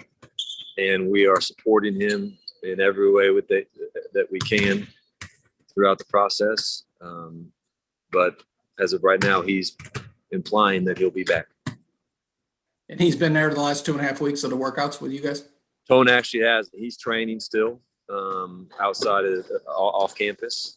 But I won't say I expect anything, but he's training off campus, and we're supporting him in every way we can. Thanks, Dan. Yep. All right, Paul, do you still have a question, or did Jim steal your thunder? He did. I wanted to know how much I would have had to pay for an autograph from Coach Mullah. I'd give him for free. Good. No, I'm good. Thank you. Yeah, let's go next to Todd Golden. Todd. Hey, Dan. I guess we're in the great unknown as far as NIL is concerned. Everybody kind of wonders what shape this is going to take, but eventually it will take some sort of structure. From a coach's point of view, what structure do you want NIL to take? And, to the degree you can, what might you be pushing for to make that kind of structure happen in, say, a year or so? Yeah, I'm not really pushing for much, Todd. I hope the structure that it takes, as you put it, allows there to continue to be parity across college basketball. I hope there's not a significant difference within conferences or levels that makes it even harder in recruiting and to be competitive at all different levels. I don't know if that will be the case. It might be the case. I think there will certainly be some advantages at certain schools, but in a lot of ways, I think a lot of it will come down to social media, of course, and that can happen at any level. And so I'm good with anything. I really am. They've passed it. I don't think there should be limits. I don't think there should be if you want to have free market with NIL, then you have to have free market with NIL. And free market means not a lot of restrictions as far as how they're allowed to make money to players. I do agree with, and this is my understanding, I do agree with the fact that coaches should not be allowed to be involved with setting up profiting off name, image, and likeness. I do agree with that. I hope that is the case. Other than educationally. So, no, I'm good with anything. I really am. I'm glad these guys are allowed to do something, and I'm interested to see what it looks like in a year or two. And I'll just keep saying it. We're going to try to support our guys in any way we can. Sounds good. Thank you. Yeah, Todd. Thank you. Your next question comes from Harry Schrader. Hey, Dan, how odd or interesting or unique is it that Freeman came to you from Coach Penny? I mean, it's such an odd, you guys are so close, and for him to lose a guy and for him to end up with you, can you talk a little bit about that process and the uniqueness of that? Yeah, and you know, you don't want to use the word trade because that's not what it is. I know that happens in professional sports, but we got Mark. Dedrick Boyd went to play for Penny. Right. And then additionally, Liam McChesney came from Craig Smith, and Dushan Mahorchich is now going to Craig Smith. They really don't have anything to do with each other. They just happen to be that way. I think the unique part with Mark and with Dedrick for Penny is we know everything about the guy we're getting. And that's a great thing. You know, you can call coaches, and we always do with every recruit we get as a transfer. You know, I'm calling the head coach, and a lot of coaches don't do that, and that's okay. So you get some information, but you don't get all the information, which is okay. But I know, and I've known Mark's issues or positives and negatives for 2 years because I talk to Penny all the time and vice versa. So I think it gave us a little bit of an advantage as far as knowing who Mark is. But Mark also played for Rob Johnson, my new assistant coach, and he had a great relationship with him also. And that was a big part of us getting Mark, and a big part of Mark trusting that we were going to help him continue his basketball journey in the right way. When you've had a down year or two, how do you maybe just turn that momentum the other way? I mean, we can say, well, it's hard work, but, you know, are there some key elements you're trying to put in? Yeah. I mean, again, it goes to personnel in many ways. I mean, and not that we had terrible personnel or anything last year. We were young and had some opt-out issues, but it's got to start with your players. Without a doubt, I really like where our roster is at right now, talent-wise. I'm more excited about our talent level in our roster right now than I have been in about 3 or 4 years, and that's not to put anything on our last couple teams, but 3 weeks in, we've got talent. But after that, and I know this is the buzzword in the last 10 years, but you got to implement your culture and you got to build your team. You have to make sure that the guys expect to win, and that's hard to do when you've had a down year, as you said. But I think we've got guys that are hungry. As I said, I love our talent. I am excited about our league because I know you're talking to all the coaches today, and I think there's a lot of coaches that really like their talent. So I'm excited about our potential as a league. It's multi-bid league, and we know we got to be really good. So just day by day, Harry, throw out all the cliches that you want, but it's a player's game. It will always be a player's game. Us coaches obviously have an integral part of that, but I really like my players right now as far as talent level. Appreciate it, Dan. Thanks. Thanks, Eric. And Lindsey, did you withdraw your question? Okay, and let's go wrap it up with Jim Benson. Jim with a follow-up. Yeah, Dan, I just wanted to ask you a follow-up. Just you said Antonio's not there. Is there anybody else who hasn't been at the workouts yet, is not on campus? No, everybody else here. Cool. All right, thanks. Yep. Thanks, Jim. Coach, that was your last one. Thank you for joining us for a few minutes Thanks, today. guys. Appreciate it. Good to see everyone. Have a great summer. Thanks, Dan. And the next coach in the queue will be Dana Ford of Missouri State. We'll ask Dana to join us probably from Michael's camera. There he is. Morning, Coach. Morning, Mike. How are you? Good. How are you? I'm on the call. I'm good, man. You doing all right?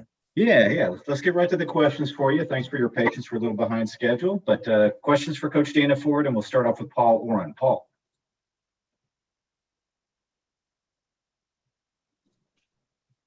I can't hear, Mike. There we go. Can you hear me now? Yeah. Donovan Clay, how did this relationship kind of begin? What have you seen from him so far since he's been on campus? Well, I mean, you know, we knew about him when he was in high school, obviously played against him at Valpo. And, you know, we haven't been here very long, but he's been good. He's been good. Is he, I mean, he's versatile, right? He was a guard all through growing up, and he has a big growth spurt, and then he's got some forward skills. I guess, where do you see him fitting in with your guys? Well, here, everybody just plays around Gage, and that's no different than anybody. Gage Prim's going to play, and everybody's going to play around him. So, but he does have some versatility. Very good. Thank you. Thanks. Well, let's go next to Wyatt Wielder. Hey, Coach. High number of returners this year. Bring back everybody except – is it still everybody except for Ritter at this point? Yeah, at this point, everybody but Red, who graduated, and you know, we'll definitely miss him. but we understand. And you still got Darian Scott.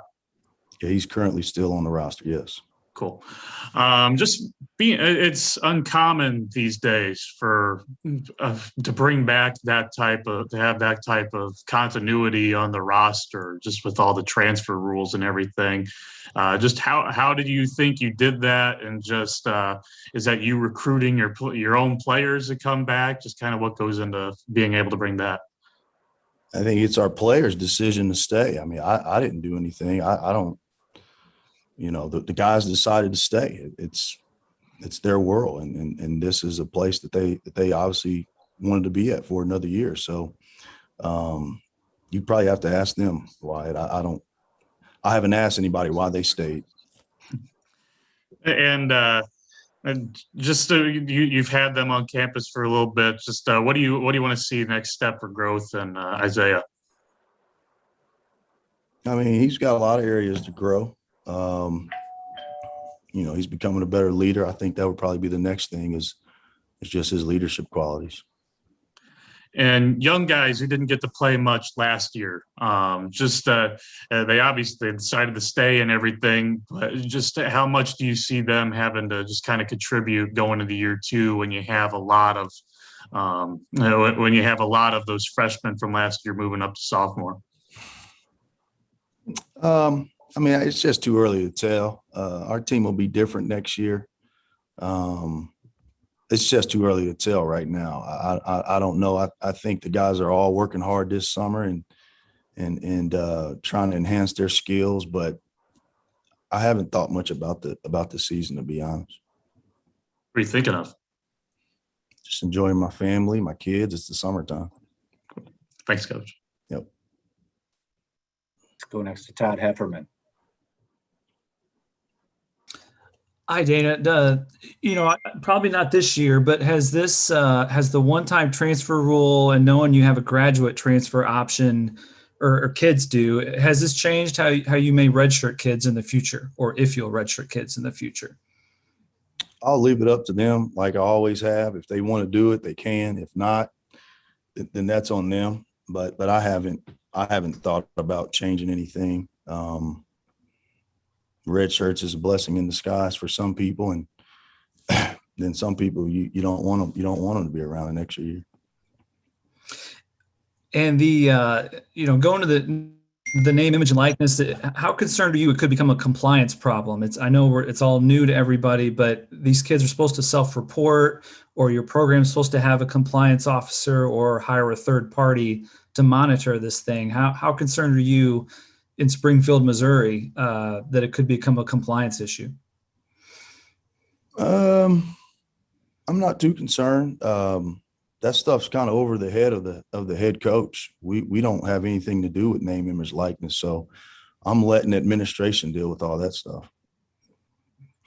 But certainly you would have to pay the penalty if someone's suspended for violating a compliance rule. Yeah, I mean, Todd, I don't know what these kids are doing. I mean, I don't know. I mean, I wouldn't pay more penalty than some of these guys that have been investigated by the FBI. So, I mean, if we're going down that road, hopefully name, image, likeness eases some of that stuff. But I don't know, man. I haven't thought much about name, image, likeness. Again, that's an administration deal. I'm just going to coach my team when the time is right. Right. Thank you. And Todd Golden. Well, if you haven't thought much about an NIL, then it's probably a bad time question on my part to ask you your opinion on where you want it to go, so that there is a structure for coaches to know where they stand. Where do you want to see that in about a year or two's time? It's hard for me to say. I don't think that coaches have been involved with this process, to be honest. I think if you take a look at everything that's going on, that it's easy to see that this has nothing to do with coaches. And anyone saying that it does obviously doesn't know how this thing's going to work. This is a business. I mean, it's business for kids. They're their own entity now. And as a coach, I don't know what do you, administration's got to deal with this. This is their administration. They're the ones that, university presidents, they make up the NCAA, university athletic directors. They're not running things through coaches. At least they're not running anything through me. So it's not going to be my headache. I remember when you played at Illinois State, how would you have approached it as a player, especially with, quite a few unknowns still as to how this would work? I was a bad player, Todd. If anyone wanted my name, image, likeness, that would have been a very desperate company. But I don't know. If I was maybe if I would have went to Southern Illinois, I may have done some camps down in the Southeastern Conference country down there, but or South Egyptian Conference area to do some camps. But I don't know, Todd. I'm just a boy from a town of 500 people. I'm not very good at all this business that's going on. I mean, it's a business move, man. It's over my head, man. All right. Thanks a lot. Thanks. We'll go next to Harry Schrader. Hey, good morning, Dana. I haven't seen Isaac Haney play. Know he scored a ton of points in high school. Can you just kind of describe his game to us a little bit? Well, he can really shoot it. Competes hard. Very coachable. He's just all about the right stuff. I think he's going to, find his niche at this level and be able to add some value. Appreciate it. Thanks. Coach, we'll wrap it up with Jason Lamb. Jason.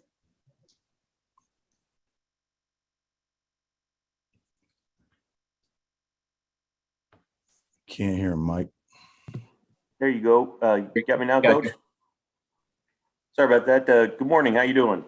Doing great, Jason. How are you? I'm doing well. Hey, I saw a couple pictures of you the other day. Looks like you were out on the lake catching some bass. Can you tell me about that experience? Where'd you get those pictures? I didn't post those.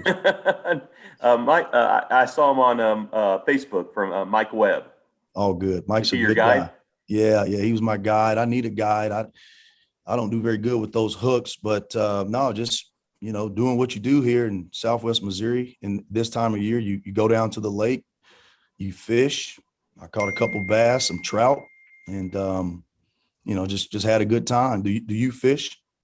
Yeah, 2 or 3 times a year, but I'm not an expert by any means. But I've enjoyed following Mike, and he seems to know everything. It's amazing that these guys like Mike seem to know what the fish are thinking.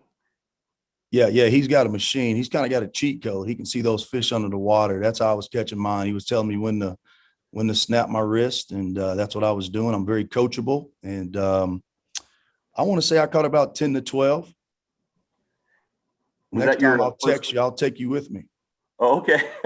That'd be fun. Do you get out very often, or was that your first time out this summer? Or that was probably that was my first time at Table Rock this summer. But I try to fish as much as I can. I try to enjoy the summer as much as I can. I'll probably be doing a little more come September. I think August is going to be pretty hot. Great. Hey, thanks, Coach. Hope to see you soon. See you, Jason. Thank you. See you, Mike. Yeah, Dana, thank you very much. Appreciate your time this morning. Let's welcome Coach Brian Mullins of Southern Illinois to the line. And good morning, Brian. Hey, what's up, Mike? How's it going? Good. How are you doing, Coach? Good. Yeah, we'll just get right to the questions for you. Again, immediate. Just if you have a question, use your reactions button or raise your hand. Questions for Coach Mullins.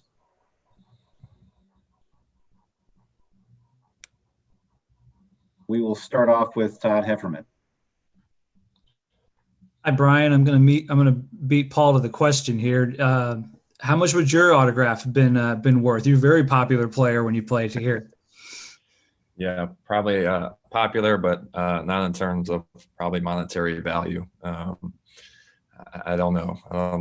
$10 maybe for a birthday present for a little kid. Have your players been anxious about pursuing things, or has there been a lot of interest, I guess, when they've talked with you about this type of stuff? I don't think a ton of interest. I'm sure they probably talk to each other more about maybe things they're thinking about. Obviously, our responsibility has just been try to educate them on this process. And obviously, everything's happened pretty fast in terms of the last couple of weeks, even though I think most people in college athletics kind of foresaw this coming at some point relatively soon. I guess just how confident are you that the guys will self-report this type of stuff if it happens, and you'll be able to monitor it so that it doesn't become a compliance problem? I'm pretty confident. I mean, if the guys are supposed to self-report it, then they'll self-report it. I mean, I think our guys are, obviously, I think for student athletes now, if they're able to, profit off their likeness, then I think they'll, follow the rules in order, to receive any payments that they're able to receive. Has the transfer rule, the one-time transfer rule, and knowing the graduate transfer rule is probably going to continue, has it changed your view on redshirting? Are you still willing to redshirt kids? Has it changed your mind about never redshirting a kid? No, it hasn't changed my mind. I think if one of our guys comes in and, he has an injury at the beginning of the season and isn't able to get back healthy, or if it's an incoming freshman or a sophomore and, maybe he's not in your top 10 rotation or top 11 rotation, whatever it is, how many ever guys you think you'll be able to play, and you present that opportunity to them, then, I think if it's all about, what the guys want to do at the end of the day. I don't think you can force anyone to redshirt, or, sometimes kids will come to you and ask to redshirt. So I think it's just the same type of situation as it's always been. And lastly, JD Mullah, how is he coming along? What's the earliest he could be cleared, do you think? He's coming along. He's working extremely hard. He's able to, run and do sprints and do some lateral defensive slides. He's not doing, contact workouts or anything like that. I think, our goal is kind of, beginning of September to have him, playing basketball with contact. So hopefully, we can continue to work towards that. He's doing everything on his end. He's had an incredibly strong spring and summer so far for him. Thank you. And we'll go to Todd Golden. Hey, Brian, how you doing? Hey, what's up, Todd? How's it going? Good. I'm going to fall back on your time as a player. Say NIL happened instead of July 1st, 2021, it happened on July 1st, 2007. When you were playing, what sense of your value do you think you would have had? And it would have been exciting, but it also would have been a little bit intimidating. Kind of put yourself in that place. And also, obviously, that's the place your current players are in. How do you think they're grasping all of this at that point? Yeah, well, I think it's new to our current players, obviously. I'm not sure in terms of going back to 2007 for myself. I mean, I was kind of had that tunnel vision in terms of trying to do well in the court, trying to do well in the classroom and make sure I was representing the program and my family the right way. So I'm not sure about, if opportunities came up, how I would have handled them. I probably wouldn't have been trying to market myself. I'm not a big social media guy anyway. So for our guys, I think, we got pretty mature guys, even though we're, got a lot of freshmen, sophomores, and juniors still on our roster. And I think they'll kind of handle it the right way. They'll obviously do what they need to do, talk with their families. We got a great set of parents in terms of in our program. So, they're all responsible young men. So, Coaches don't have a lot of control over the NIL process, but eventually this will take on some sort of structure, whether it's within the league or within each individual school. What would your preference be as a coach to see where this evolves and what kind of structure it'll eventually take? That's a good question.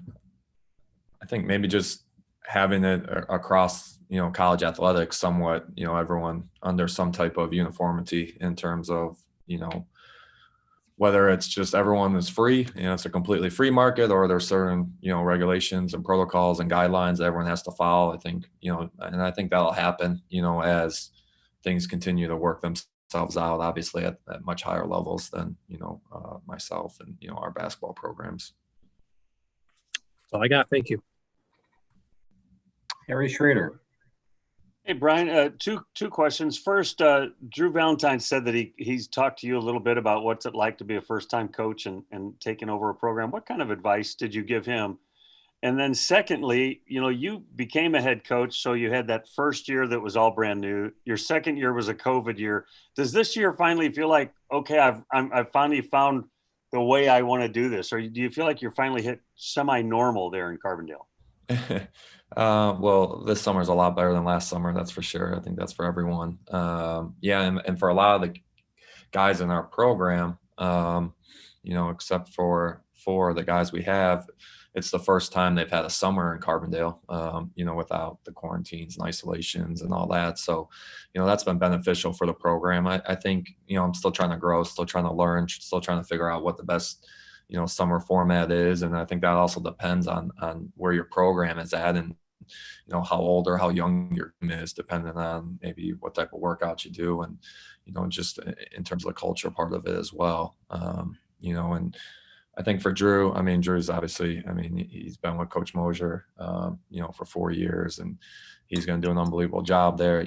I told him to be yourself. You don't have to be Coach Mosier. The reason why you're the head coach there is because of who you are, and what you've done in your life and who you are as a person. So trust your instincts. Your incoming players are all 6'7", 6'8", something like that. Obviously, you wanted to get bigger by the guys that you landed. Talk just a little bit about maybe how that's going to move along. And is Damask 100% healthy? Yeah, Marcus is healthy, 100%. He's been going every day with the summer workouts, so he's been looking good. And then with the new guys we brought in, just wanted to add some versatility. We like to play 4 guards. We want to kind of be positionless in terms of that 1 through 4 spot. So I think with Ben Coupett, Foster, and Troy, all 3 of those guys can play numerous positions and guard numerous positions. So I think that'll benefit us on both sides of the ball. And then bringing in Scotty, we just needed to add another piece in terms of, a 5-man, someone with some strength and physicality with his back to the basket. Appreciate it, Brian. Thanks. Thanks, Eric. I'll go to Paul Oren. Paul. All right, I've got another name, image, likeness question for you. That's kind of a convoluted, loaded one. You coached in Chicago. Now you're in Carbondale. There's obviously, like, on its face, Chicago is the 3rd largest media market in the country. So that looks like rife with a lot of great marketing opportunities. But I'm guessing you get a chance to be maybe a bigger celebrity in a Carbondale area, like not competing with the Bulls or anything like that. I guess from that perspective, taking the 10,000 view look at this, how is this going to impact recruiting? Do you think a guy might say, hey, I got a chance to go, if I'm putting one against the other, I got a chance to go be a big fish in a small pond, marketing wise, as opposed to going to a big city? Yeah, no, that's a great question. I think time will kind of tell with the recruiting aspect and just how the NIL stuff, kind of navigates through over whether it's the next couple of months or over the next couple of years. I think, being, down in Southern Illinois and a smaller town, but, a region that really supports, our basketball program compared to, a large city like Chicago, it's obviously different scopes. I think the biggest thing is, when you're successful, whether it's at Southern Illinois, whether it's at Loyola, I think, that's when you generate the most excitement. And, I know when I was playing down here, it was unbelievable in terms of the support and, just all around the whole Southern Illinois region when we went out, to different restaurants, stores, whatever it was, just how proud everyone was of, the SIU basketball program. And, I think obviously in the city of Chicago, when Loyola made those runs last year in Sweet 16, the Final Four year when I was there, similar type excitement around the city for that program as well. Thank you. Coach, your final question will come from Lindsey Wilhelm. Brian, I'm just curious, I know you're in the early stages. What are a couple pleasant surprises or discoveries that you've seen in summer workouts? And what are a couple of things that you're still waiting to see play out over the course of the next 3, 4, or 5 months? Well, it's, in terms of surprises, I think, starting with the new guys, our 3 freshmen are extremely hard workers and not really a surprise there, but just in terms of them wanting to get better every single day, them coming up to the office, asking questions about the workout, trying to do the right things in the weight room, trying to get stronger every single day. You never know that summer period how freshmen are going to adjust, first time away from home with, 10, 11 new guys that they haven't been teammates with before. So in terms of them fitting in with our team and the way we like to do things, it's been great. For Ben Coupett, he's came in and, established himself right away and, really have fit in, in terms of how we like to do things. And I think he'll bring a lot of versatility to us. So, those have been great for us. And then just with getting Marcus back, having him feeling good. And, I think, just having him on the court every day with the rest of the guys, it's the pickup games, the, team workouts, individual workouts, the weight room. It just, it's so much nicer this summer. Again, I talk to it, when we've had recruits up on campus and talk to our guys about it almost every day, just, take advantage of it, because we were all living last year where we didn't know if we were going to be able to have a workout the next day, if we have 4 guys test positive or something like that. So just being together every single day this summer and actually being able to have a film session in our locker room, just little things like that, it's so much, more beneficial than it has been compared to the last 12, 14 months that we've experienced. Coach, that wraps up your session this morning. Appreciate it. Have a great holiday weekend. All right. Thanks, Mike. You guys too. All right. Thanks, Brian. And we're now going to be joined by head coach Todd Licklider of the University of Evansville. Good morning, Coach. Good morning, Mike. How are you? Good. How are you? I think I'm well, thanks. Good. Well, let's get right to the questions for you. Again, media, if you have a questions for Coach Todd Licklider, please raise your hand or use the reactions button. Questions for the coach. We'll start off with Todd Golden. Todd, how you doing? I'm good, thank you, Todd. Turn on my video so you can actually see me, for better or worse. I'm old enough to remember when Titanic off-court change in the off-season was something like practices getting moved off of October 15th. That seems really quaint compared to this year. Yeah. With NIL and liberalized transfer rules. As a veteran coach, how are you adjusting to a entirely new landscape that, frankly, all of us got used to for, a number of years or decades? How are you kind of, adjusting to the new world? Well, I appreciate you mentioning my experience and not my age. So thank you, Todd. I've seen a few things. What I've learned is that anything that's initiated is a process too, and you navigate it and figure out what's best for the student athletes. That's the bottom line. And so you really don't know how things are going to play out exactly. You have an idea, and then you make the best of it. So I have seen changes, and we adjust. Somebody yesterday was asking about adding the 3-point line.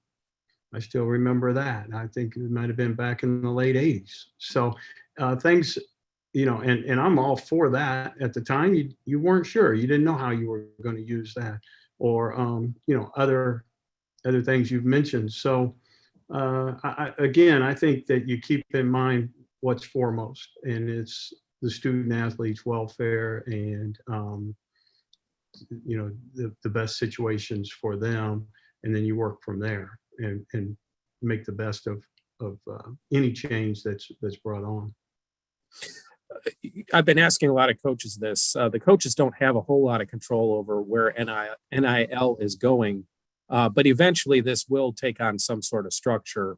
From the coach's perspective, what structure do you hope this takes as this evolves in the next year or so? I don't know if I really hope. Again, my hope is that it creates an environment and a situation that is good for the student athlete, which I believe it will be. Then we'll just have to figure out the structure of it as we go, and we'll have more information, more clues to how that goes, and I think we'll build the right approach. And you're right, the coaches won't have as much say. We'll we'll learn. We'll hear from others that are much wiser than I am, and so we'll work through it and make the best of the situation, I think, and that's all we can do. And I do think that there'll be a lot of positives come out of it. That's all I got. Thank you. All right, Todd. Thank you. And again, media, if you have a question for Coach Licklider, we'll go next to Lindsey Wilhelm. Todd, this is a perfect question for July 1st. What absolutely do you know about your team at this time? That I don't know much about them. No, I'll tell you what I know is that they're a pleasure to work with. They've been now for second summer session. They've been here for a couple of weeks, and not only are they a pleasure to work with, but being able to. I heard Brian mention some of the things that we took for granted: team meetings, competing without mask, no social, all the things that you did as a coach and as a program that were taken away in the last year. So now it's just such a pleasure to be on the court with them, be in meeting rooms, and be able to spend some one-on-one time, just totally different. Last summer, it was all Zoom meetings.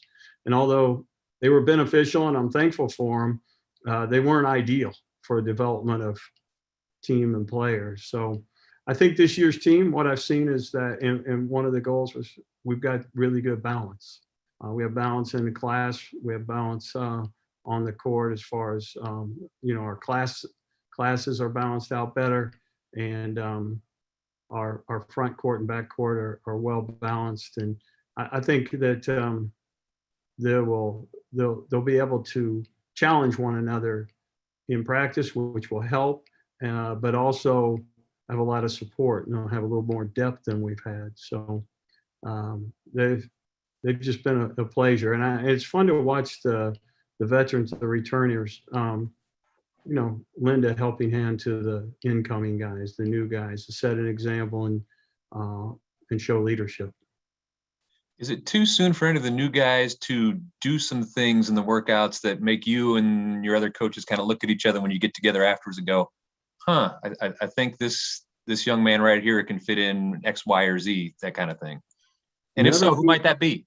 Never too early for that. We'll take that at any time. But we start, in fairness and in honesty, I wouldn't want to evaluate as far as how they're going to fit in or what they all bring something that we really like. That's why we recruited them. They're showing that. Now it's more or less how to learn how to, play in concert with one another. What's it mean, to play the way we want to play and to complement one another. So that's more important than anything right now, more than who is, making, I don't know what the word, impressive as an individual. They're all impressive. So it's more about us growing together. And we go next to Harry Schrader. Good morning, Todd. Thanks for joining us. My pleasure, Harry. How are you doing? I'm doing great. Thank you. I wanted to ask you about naming Logan as the associate head coach. How does that change his role? Why do it when you did it? Just go into some of the thinking behind that. Well, we did it because he deserves to be recognized for his contribution. And I've been very fortunate, Harry. I've had few great staffs and I don't take that lightly. When your staff is Brad Stevens, Matthew Graves, Laval Jordan, Joel Cornett, you understand how important it is. And I think this staff, is right there with them. Thomas Jackson, Brandon Crone, they're terrific. They were terrific additions. They're great guides for these players. But Logan, he positively impacts everything in the program. He's incredibly familiar with Evansville, and he and I have grown together and spent a lot of time together now. And he has a tremendous vision for where we want to go also. I just thought it was most appropriate that we showed, demonstrated, hey, this is where Logan's at as far as his contribution, and it's a title change more than anything, but it's an expression of appreciation And then Emmett and Page. respect. Excuse me, I'm sorry, Harry, and respect. Emmett Page came there with a little bit of, he came from a big program and all that, and then he had couldn't play because of the injury. How is he physically, and or do you have some kind of expectation of what he can produce for you guys? I'll tell you, it's a pleasure to speak about Emmett. Last year he got set back with the injury and wasn't able to, probably have the year. Well, he didn't have the year that he would want, but he made the most of it. Practice-wise, when he could go, he was very beneficial to the team. He maintained a great attitude. So we were really pleased that he was a part of the program, and he's doing well. The 2 weeks we've had, he can lead. He knows what the expectations are and how to help the income guys adjust. So we're very pleased with him, and that's a big part of building a program. And I know you asked me about Emmett, but when I think about the guys coming back, and like with Evan and Noah, you couldn't recruit that kind of leadership. Everybody you recruit, you think has the potential to be a leader, and they probably will be, but they have a leadership ability based on their experience and knowledge of what we want. And so for them to come back, that was such a boost for us, and something that you could never even have thought possible to play 5 years in college without last year. But, they went through last year, and I've said this and probably other people do too, is I'm so thankful for the student athletes we had last year, because they navigated a really stressful, difficult time in such a positive way. And Evan and Noah were leading then too, with, along with Jawan and Shamar. Yeah, I guess my final thought is you got 4 double-digit guys coming back, double-digit scoring guys coming back, as well as your newcomers and people that were coming off the bench. You're in the most stable, solid place the program's been in quite a while. I agree with you. I think we are. The fact of the matter is, we've got to be really good to compete in the Valley, as you know, Harry. So we're going to need to keep building, keep growing. Appreciate it, Todd. Thanks. Thank you. Coach Licklider, that was your final question. Thank you for joining us this morning. Appreciate it. Sounds good. Thanks, Mike. All right. Bye-bye. Good weekend. You too. Thank you.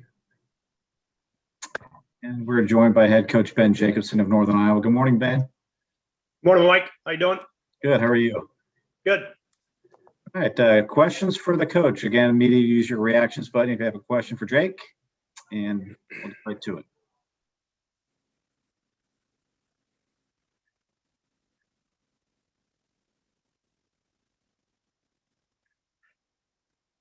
Start off with Todd Golden. Jake, how you doing? Good morning, Todd. Doing good.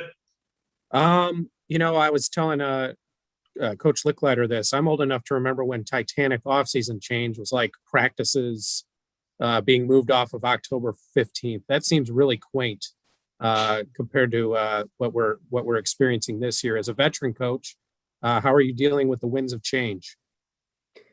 Yeah, it certainly a completely different ball game with where we're at right now, Todd. And your comparison is a good one. We used to, and I still think about that some when you talk about the practice dates.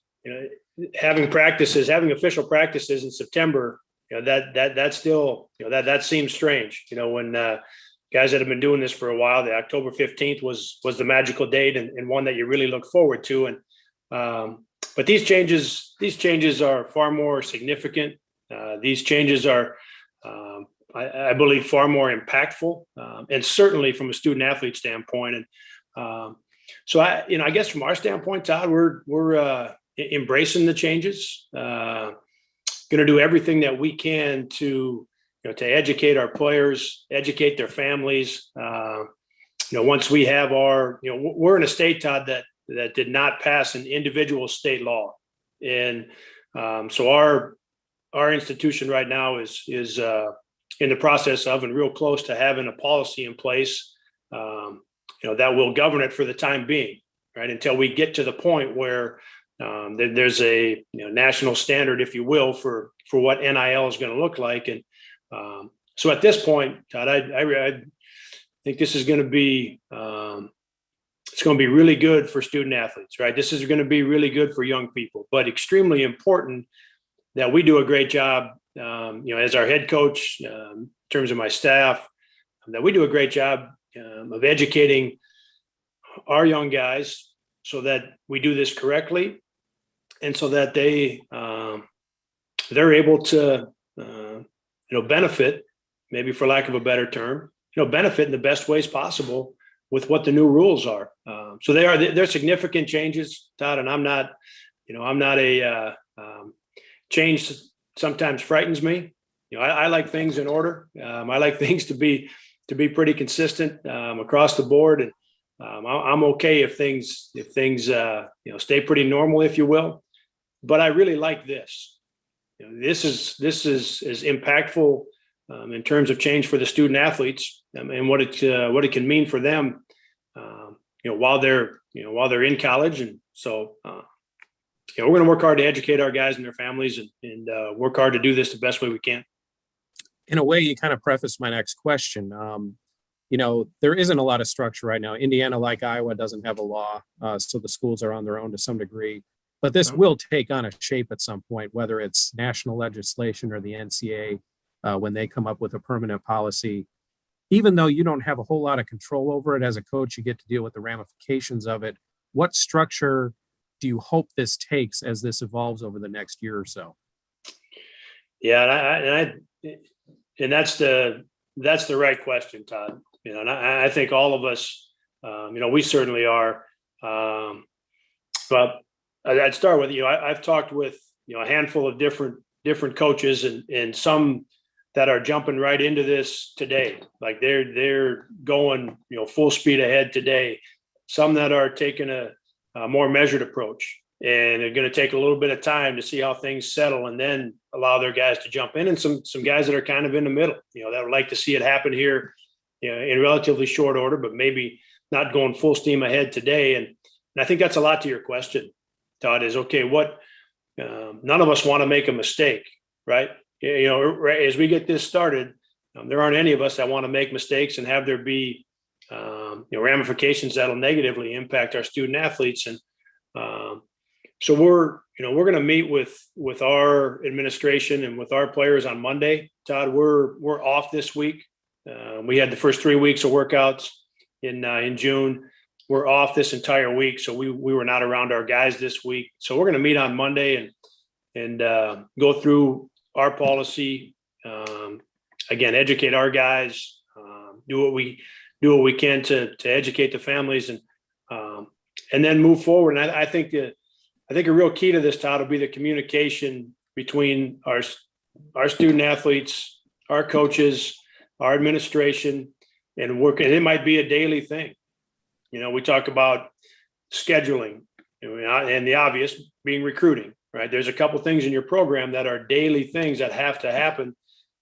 This certainly for the time being, Todd, I believe will be included in that.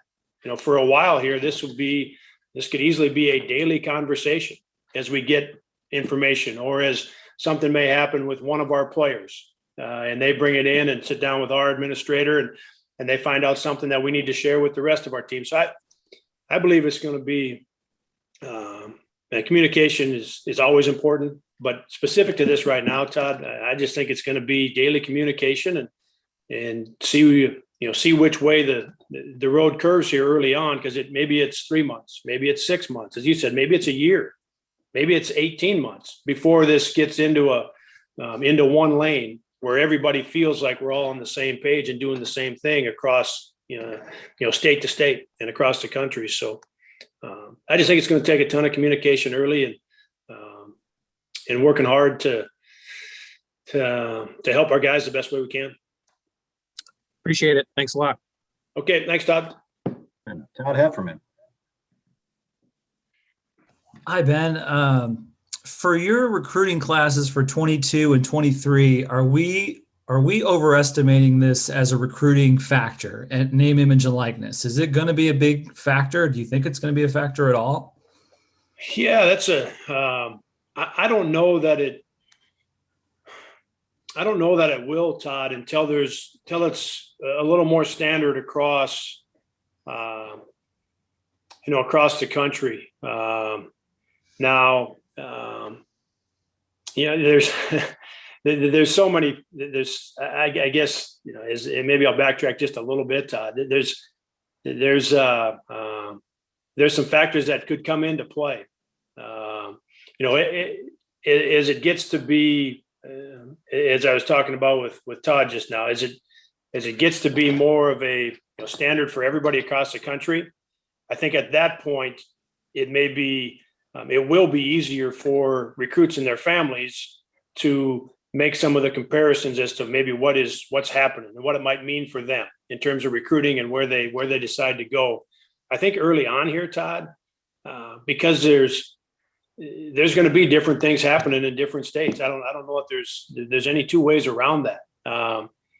How that plays into recruiting, I guess I don't have an answer to that right now. My hope would be that I know that this is not the intent of name, image, and likeness, is to create a recruiting advantage for certain schools or to create a recruiting advantage for certain conferences. Everything that I've read and seen, Todd, is that they're working hard to stay away from that. Now, inherently, is there going to be an advantage some places? There probably is. And maybe early on in particular, until we get to more of a standard across the country in terms of the policies and procedures when it comes to this. So, until we get into this a little bit, Todd, I don't know that I've got a great answer for you on that. There's going to be, I just think there's going to be some uncertainty, Todd, as we get started here. And in that, there may be some recruiting advantages, disadvantages for the class of 22 and the class of 23.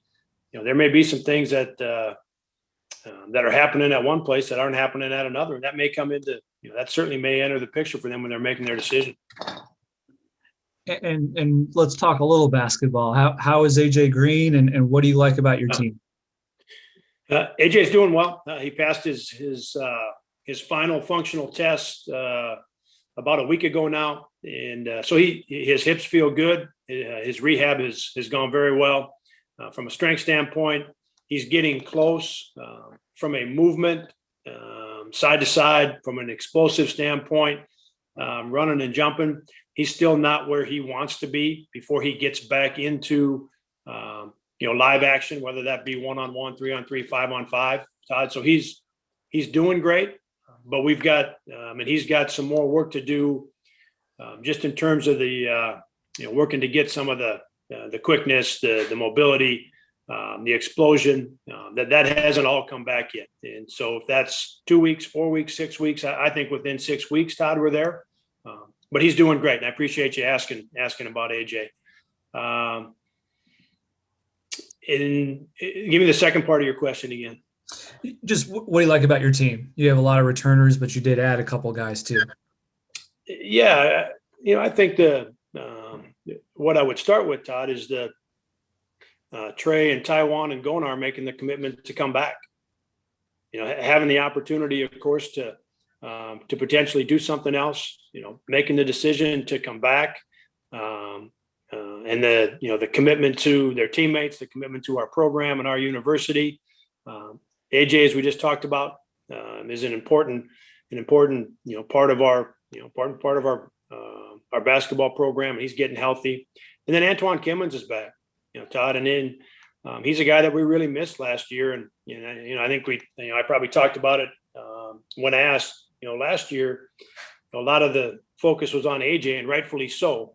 Coming off the sophomore year that he had, and what he's already proven in terms of a player in our league and across the country. Most of the focus was on not having AJ. We really missed Antoine as well, and so having Antoine back, he had a great 3 weeks as we got started. Todd, he's really doing well. His workouts were good. He's got he's got a big personality, and he's got a big smile, and I know all of us missed that. So having him back full in workouts, seeing AJ get closer, the commitment from our older guys, those would be the things that I really like right now. And lastly, so is AJ, am I correct? AJ Green has not been cleared for full contact yet. He's not to that point. Yeah, he hasn't done any live one-on-one, Todd. He passed the last functional test, so he's now cleared in terms of the hip injuries, and he feels great. But he has not done any one-on-one, 2-on-2, 3-on-3. He has not done any 5-on-5. He wants to continue to work from a strength standpoint, as I said, and then he wants to make sure what he's doing side to side, and what he's doing in terms of his explosion. He doesn't feel like those things are in a place where he knows they need to be. So he's been cleared by his doctors in terms of his hips, Todd, but he won't be back in a 5-on-5 pickup game or a 5-on-5 practice activity. Again, it could be 2 weeks, could be 4 weeks, could be 6 weeks. We're gonna make sure that he feels really good in terms of his strength and his mobility and his explosion and his side to side stuff before we put him in that. But he's doing great. Thank you. Yep. And we'll go to Cole Bear. Cole. Hey, Ben. Good morning, Cole. In talking to you and then Seth once this summer, both of you brought up the importance with regard to, like Todd was saying, with everybody you got coming back, how important buy-in to each guy's role is going to be. I'm just curious, how early do you kind of start maybe the messaging on that? Is it something maybe you wait until September to start talking to the guys about when you're doing more team activities, 5-on-5? Because like I pointed out, you and Seth both brought it up. It's going to be an important part of this team. It is. And that would be September, Cole, when we start to get, more into that. I heard Coach Licklider mention it. I tell you what, man, just excited to be able to go to the practice floor in a normal way, right? No mask, no protocols. We go to practice and go to the film room and do those things. So that the excitement of that, Cole, is, I think, really the overwhelming feeling right now for us as coaches and for our players. And so I've liked what our workouts have looked like. I've liked what the weight room has looked like. And I know I just touched on a couple of the guys with Antoine being back and AJ getting healthy, and the three seniors are now super seniors, if you will, making the commitment to be back. So that's really where our focus has been. And then on, guys really pushing their development, really working to this is the time for that in the weight room with their conditioning, with their game individually, and then the practice opportunities we have, Cole. This is a time to our focus is on getting better right now. So we won't talk about starting, coming off the bench, roles. We won't talk about those things until we get into September. Right now is the time to enjoy being around each other and working and getting better. Just a quick circle back on name, image, and likeness. Would it be fair to say that you don't at this point feel compelled to bring it up in a recruiting pitch, but if a recruit asked about it, you've got some things that you can communicate to them about what the experience could be like for them in the Cedar Valley? Yeah, I mean, I've obviously read quite a bit, Cole. I've talked with our administration. I think that piece of it, at least it feels like to me, is a little bit of a isn't completely solidified yet as to the way in which they would like coaches to attack that piece of it. As a coach, to be able to say, hey, you're going to get an extra $10,000 a month for showing up on Monday afternoon for an hour. That's what this guy got, and that's what you're going to get. Like, that piece is, the way I understand it, Cole, that piece is not supposed to be part of name, image, and likeness. Now, players obviously talk to each other.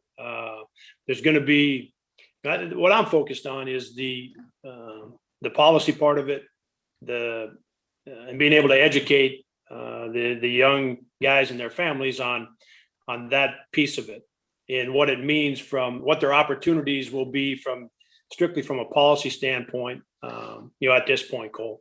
And if we get direction, clarification, maybe that we're able to have it be part of every recruiting pitch, and but at this point, my understanding is, we are not agents. We are not the ones that are working these deals. That is not our part of the name, image, and likeness as coaches. And there's a line there in terms of recruiting as well, in terms of what I've read and who I've talked to. So again, as I talked with Todd about, I just think there's going to be a lot of daily conversations, Cole. You might even have a hard time keeping up with this one for a little bit. Yeah, probably. Thanks, Ben. Yeah, thanks, Cole. I know we have at least one more question, and I may have missed somebody. So if you have a question in the queue, please reprompt, and we'll go to Harry Schrader. Hey, Ben, I wanted to ask you about two players in particular. Noah thought about leaving and then decided to stay. How big was that, do you think, for him, for you guys? He can be such an explosive guy. And then secondly, just what kind of development are you looking for from Bowen in his second year? Oh, yeah. Noah's situation is, the other major and impactful thing that's happened right in the last, within the last year here is the transfer portal.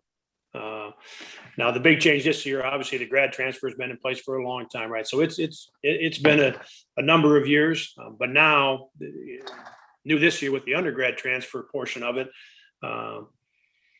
that this is along with name, image, and likeness, Harry. Those two things are in now, and they're not going anywhere. Mm-hmm. And so Noah's situation was one that it won't be the last time that happens at our place at Northern Iowa, where we have a young guy in his family that want to, whether in Noah's case, it was for one day. He went in the portal in the morning and he was out, later in the afternoon. So it was a short window, Harry, but if that gave him an opportunity to be in the portal and take a phone call or two, that's where we're at right now. And so I think for me as a head coach and for our staff to understand that it could happen with one or two or three of our guys this coming spring. Maybe it happens with zero. I mean, but that's part of where that's where we're at right now. So having gone through that with Noah was in a lot of ways a very valuable experience. I think not only for me and for our staff, but also for Noah and our team. And at the end of the day, Harry, what I liked, and I feel like it goes hand in hand with Trey and Taiwan and Gonar and AJ as well. They've made a commitment to each other. They've made a commitment to our program, and they've made a commitment to our university. And of those five guys, a couple of them, they talked about our community and the support that they get, and that they don't want to go anywhere else, that they want to be back. And so Noah certainly falls in line with AJ and with the three now super seniors, and that to me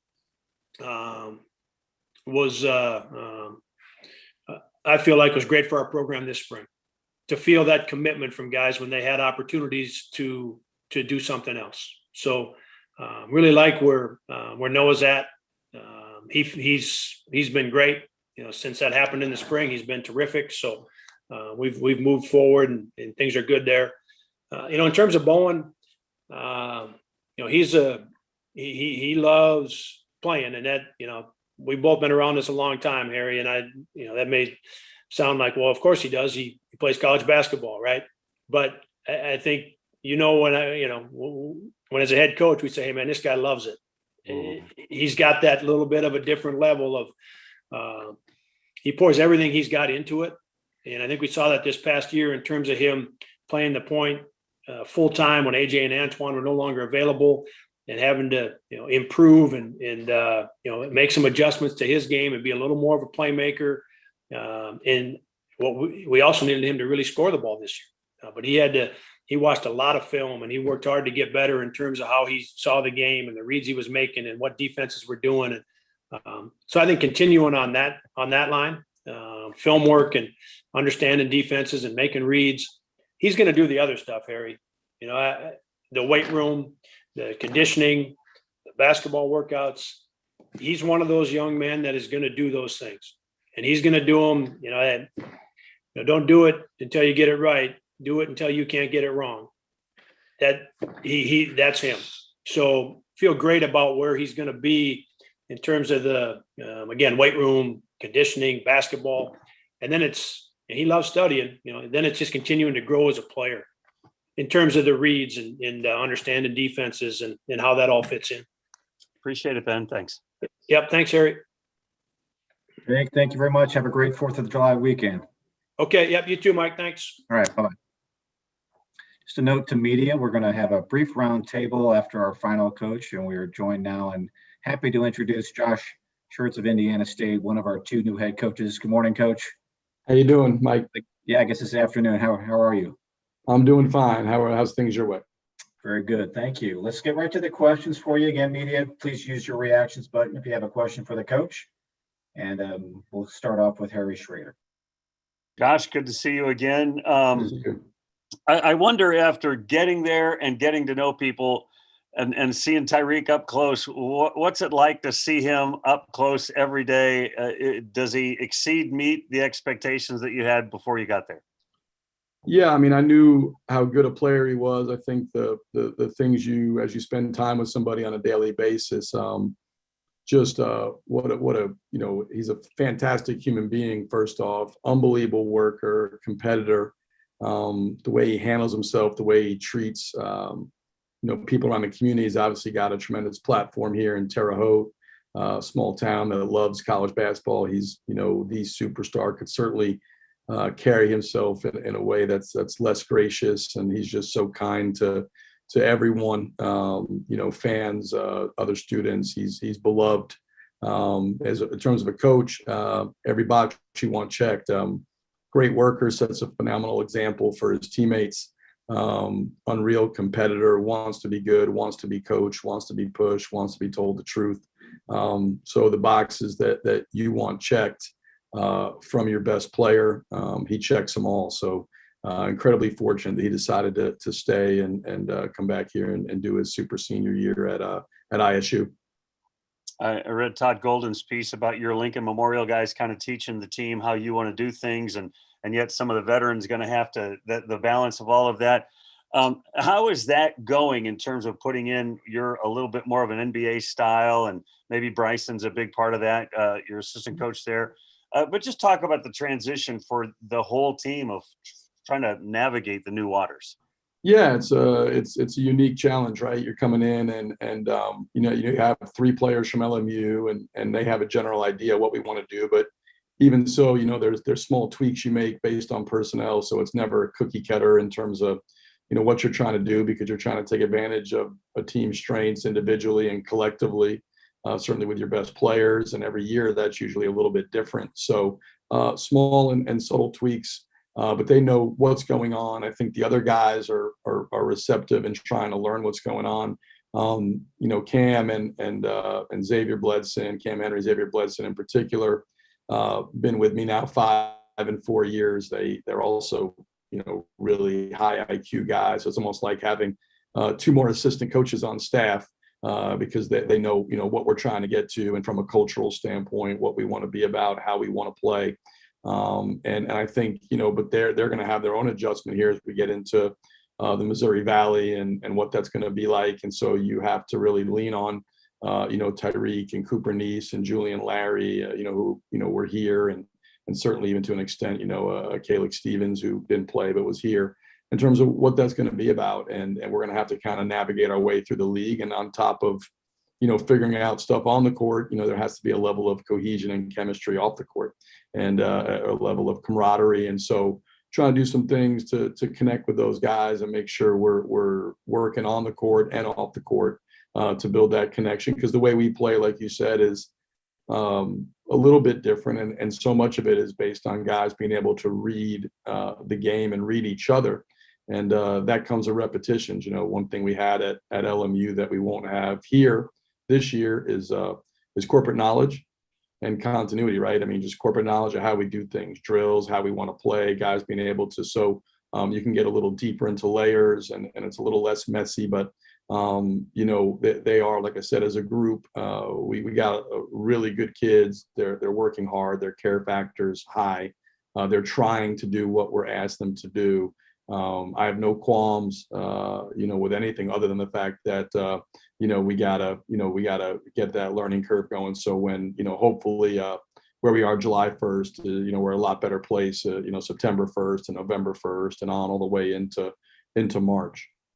And you're the new guy in the league, so they batted you 10th. How's that going? Yeah, they say either they save the best for last or the worst for last. So yeah, the last guy to go, I think they went with the worst for last. So no, that's fine. I have to follow Coach Jacobson, who says a lot of insightful things and is certainly unbelievable. So yeah, they definitely saved the worst for last, hoping that nobody would be on the call still, but everybody's obviously staying on, hanging into the bitter end. So that's good to see. Good to see you again. Thanks. Good to see you, Harry. All right, let's go to Todd Hefferman.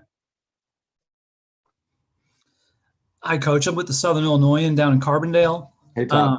I know you've been in Division I before, but it is fairly rare for a Division II coach to come in to this league. Just what gives you a lot of confidence you can be successful here? Well, we'll see. I mean, it certainly was part of the reason that I chose to come, was the opportunity to compete in this league. I think the respect that I had outside looking in for the programs, the coaches, what the league's been able to accomplish. I always looked at the Missouri Valley as, right in that next tier of leagues when you get outside the really kind of in college basketball, the Power Six, basically.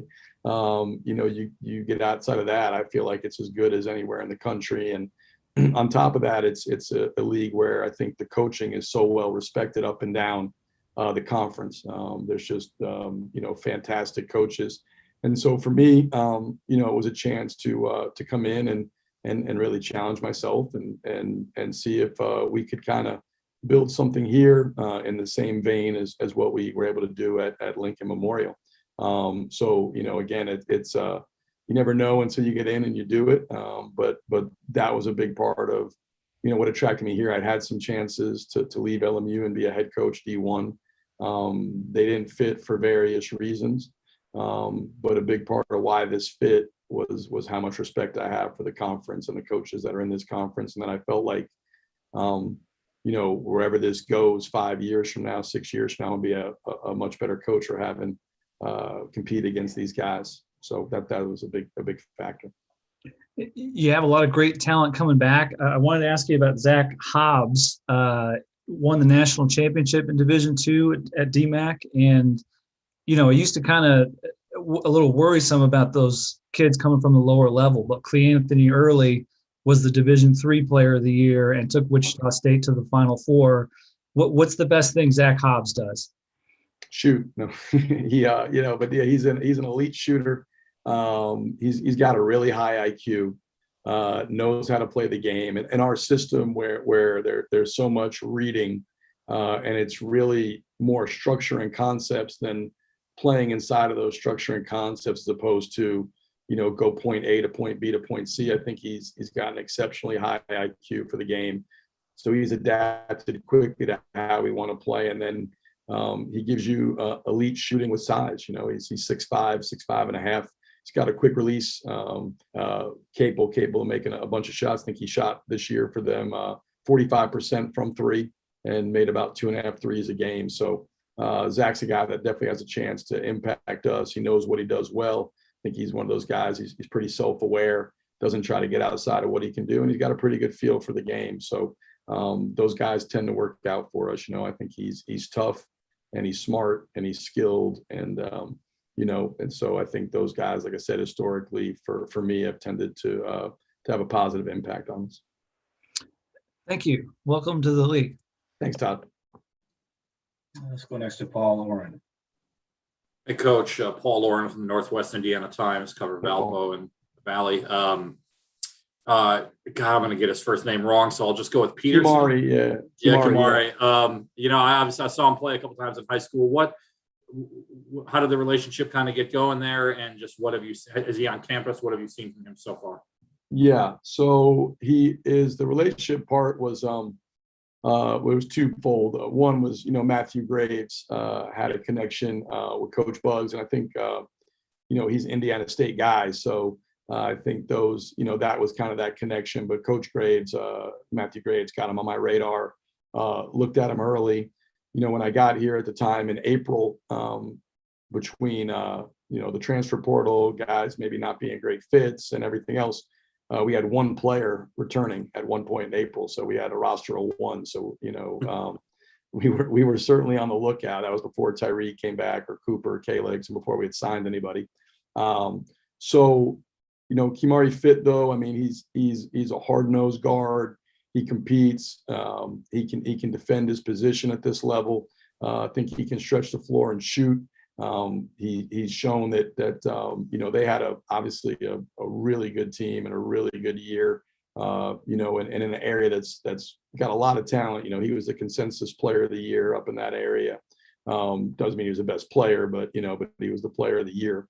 I think, and so, I mean, from a point guard standpoint, he shot it well. We thought he had a little shift to his game, thought he could guard his position, thought he had pretty good feel, understood and read the game. And I think, coming in, he's done fine. I mean, he had a little setback. Not setback. He graduated, had to leave campus, had a quarantine. He came back. He was a week behind everybody else after he went to graduation. But over the last couple of weeks, he's making progress. Like all freshmen, there's a big learning curve. I think with our system, the learning curve is probably larger than other systems. Not that we do anything revolutionary, but just, trying to teach somebody how to play versus plays is a little bit different. And so him learning reads off ball screens or how to play off the ball without the ball in his hands, again, is a little bit unique. A lot of high school guys have the ball in their hand all the time. And for us, we have a lot of guys that can initiate and play make. We don't play with a natural point guard in our system. So there's been some acclimation, but he's coachable. He comes in every day. He works. He's engaged in his individual film sessions, team film sessions, and on the court, he's come out and has done some good things. He's certainly a guy we're really happy with and feel fortunate we're able to get it at kind of a late date there in April. We're glad that he was still available. Thank you. Thank you. And Coach, that was your final question. Appreciate you staying on a little later. And I know Jake went a little long, but I appreciate your comments as well. No, thank you so much, Mike. Thank you guys for having me on. Great. I'll ask the beat writers to stay on the line here for a little bit. And Josh, if you're free to go, thank you. Thank you.